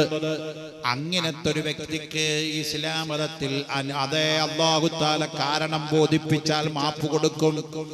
രണ്ടാമത് വേറൊരു വ്യക്തിയുണ്ട്. ആ വ്യക്തി ആരാണെന്നറിയോ? ഇന്നലെ വരെ ആള് മുസ്ലിമല്ല, ഇന്നാളങ്ങ് മുസ്ലിമായിട്ട് പഠിക്കാൻ സമയം കിട്ടുന്നതിന് മുമ്പ് ആള് മരണപ്പെട്ടു പോയി. ആള് അടുത്ത കാലഘട്ടത്തിൽ മുസ്ലിമായ വ്യക്തിയാണ്. അയാൾക്ക് നിസ്കാരത്തിന്റെ ശർത്ത് അറിയില്ല, ഫർള് അറിയില്ല. അയാൾക്ക് ഇസ്ലാമിന്റെ നിയമം അറിയില്ല, മസല അറിയില്ല. അയാൾക്ക് സക്കാത്തിന്റെ ഖദർ അറിയില്ല, കണക്കറിയില്ല. അത് പഠിക്കുന്നതിന്റെ മുമ്പ്, സമയം കിട്ടാത്തതിന് മുമ്പ് അയാളങ്ങ് മരണപ്പെട്ടു പോയി. അയാളും റബ്ബിന്റെ കോടതിയിൽ കൈച്ചലാകുന്നവനാണ്. എന്നാൽ നമ്മുടെ മജ്‌ലിസിലുള്ള നിങ്ങള് ആലിമീങ്ങളെ കാണുന്നവരല്ലേ? ജനിച്ചിട്ട് പതിറ്റാണ്ടുകളായില്ലേ? ഒരു മുസ്ലിമായിരിക്കുന്ന ബാപ്പയുടെ ബീജത്തുള്ളിയിൽ നിന്ന് ഒരു മുസ്ലിമായിരിക്കുന്ന മുസ്ലിമത്തായ പെണ്ണിന്റെ ഗർഭപാത്രത്തിൽ പിറക്കപ്പെട്ടവരല്ലേ? എന്തുകൊണ്ടും റബ്ബിന്റെ മുമ്പിൽ എനിക്ക് വിവരമില്ല എന്ന് പറഞ്ഞ് രക്ഷപ്പെടാനുള്ള യാതൊരു സാധ്യതയും നമ്മുടെ മജ്‌ലിസിലുള്ള ഒരാൾക്കുമില്ല എന്ന് എന്റെ പ്രിയപ്പെട്ട സഹോദരന്മാരെ, സഹോദരിമാരെ, നിങ്ങൾ മനസ്സിലാക്കണമെന്ന് അല്ലാഹുവിന്റെ ദീനിന് വേണ്ടി പറയുകയാണ്. ഞാൻ പറഞ്ഞു വരുന്നത് ഇസ്ലാമിന്റെ സ്ത്രീകളുടെ സ്വാതന്ത്ര്യത്തെ സംബന്ധിച്ചാണ്, ഇസ്ലാമിലുള്ള പെണ്ണിന്റെ സ്റ്റാറ്റസ് സംബന്ധിച്ചാണ്, ഇസ്ലാമിലുള്ള പെണ്ണിന്റെ ഫ്രീഡം സംബന്ധിച്ചാണ്, ഇസ്ലാമിലുള്ള പെണ്ണിന്റെ ആനുകൂല്യം സംബന്ധിച്ചാണ്. അത് പറഞ്ഞപ്പോഴാണ് ഞാൻ പൂർവികമായ ഇസ്ലാമിന്റെ ചരിത്രത്തിലേക്ക് പോയത്, പഴയ കാലഘട്ടത്തിലേക്കൊന്ന് തിരിഞ്ഞു നോക്കപ്പെട്ടത്. അപ്പോഴാണ് പെണ്ണാരാണെന്ന് നമുക്കറിയുന്നത്. ബഹുമാനപ്പെട്ട ആയിഷ ബീബി റളിയല്ലാഹു അൻഹാക്ക് മെൻസസ് ഉണ്ടായപ്പോ ആയിഷ ബീബി ആരായിരുന്നു? ഞാൻ നേരത്തെ പറഞ്ഞു പോയിട്ടുണ്ട്. വലിയ പണ്ഡിതയാണ് ആയിഷ ബീവി. മരിക്കുന്നതിന് മുമ്പ് ഹബീബായ മുഹമ്മദുർ റസൂലുള്ളാഹി ആയിഷാന്റെ തലയിൽ കൈവച്ചുകൊണ്ട് പറഞ്ഞു, ആയിഷ, നീയാണ് പണ്ഡിത, നീയാണ് പണ്ഡിത, നീയാണ് പണ്ഡിത, നീ പണ്ഡിതയാണ് എന്ന് റസൂലുള്ളാഹി ആയിഷാന്റെ തലയിൽ കൈവച്ചുകൊണ്ട് പറഞ്ഞിട്ടുണ്ട്. അങ്ങനത്തെ ആയിഷ ബീവി ലോകമറിയപ്പെട്ട പണ്ഡിതയാണ്. ആയിഷ ബീവിക്ക് മെൻസസ് ഉണ്ടായി. ഞാൻ പറഞ്ഞല്ലോ, പഴയ കാലഘട്ടത്തിൽ മെൻസസ് ഉണ്ടായ പെണ്ണ് പടിയുടെ പുറത്തായിരുന്നു ആ കാലം. ആയിഷ ബീവിക്ക് മെൻസസ് ഉണ്ടായപ്പോ അന്നത്തെ സാമൂഹിക വ്യവസ്ഥിതി അനുസരിച്ച് മെൻസസ് ഉള്ള പെണ്ണ് ഭർത്താവിന്റെ കൂടെ താമസിക്കാൻ പാടില്ല, ഭർത്താവിന്റെ വീട്ടിലും താമസിക്കാൻ പാടില്ല. അവള് വീടിന്റെ പുറത്ത് ഒരു ഷെഡ് കെട്ടി അതിൽ അവള് ഭക്ഷണം, താമസം, വിസർജനമൊക്കെ ഒറ്റക്ക് നിർവഹിക്കണം. മെൻസസ് ഉണ്ടായ ഇന്നും വയനാട് ജില്ലയിലെ ചില ആദിവാസി ഊരുകളിൽ ഈ പ്രാകൃത സമ്പ്രദായം നിലനിൽക്കുന്നതായി ഞാൻ പത്രങ്ങളിൽ വായിച്ചിട്ടുണ്ട്.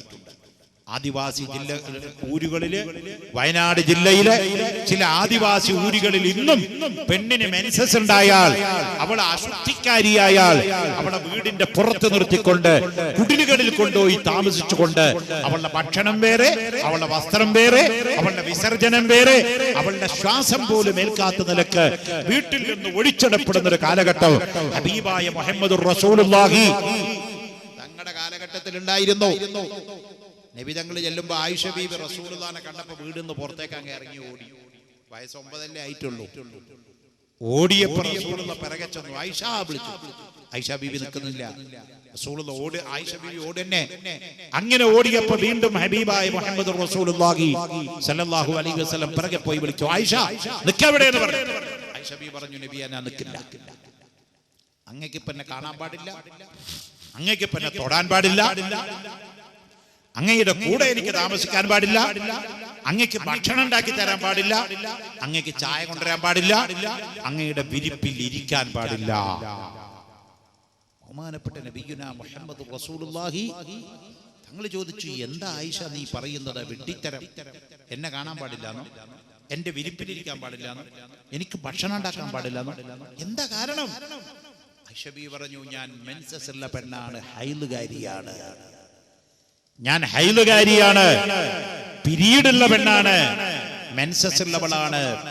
അതുകൊണ്ട് ഇപ്പൊ തങ്ങളും ഞാനും ബന്ധപ്പെടാൻ പാടില്ല, ഞാൻ വേറെ വീട്ടിൽ താമസിക്കാന്ന് പറഞ്ഞപ്പോ ലോകത്തിന്റെ നേതാവ് മുഹമ്മദുർ റസൂലുള്ളാഹി ആയിഷ ബീവിനെ ഒരു കൈ കൊണ്ട് ഇങ്ങോട്ട് കടന്നു പിടിച്ചു.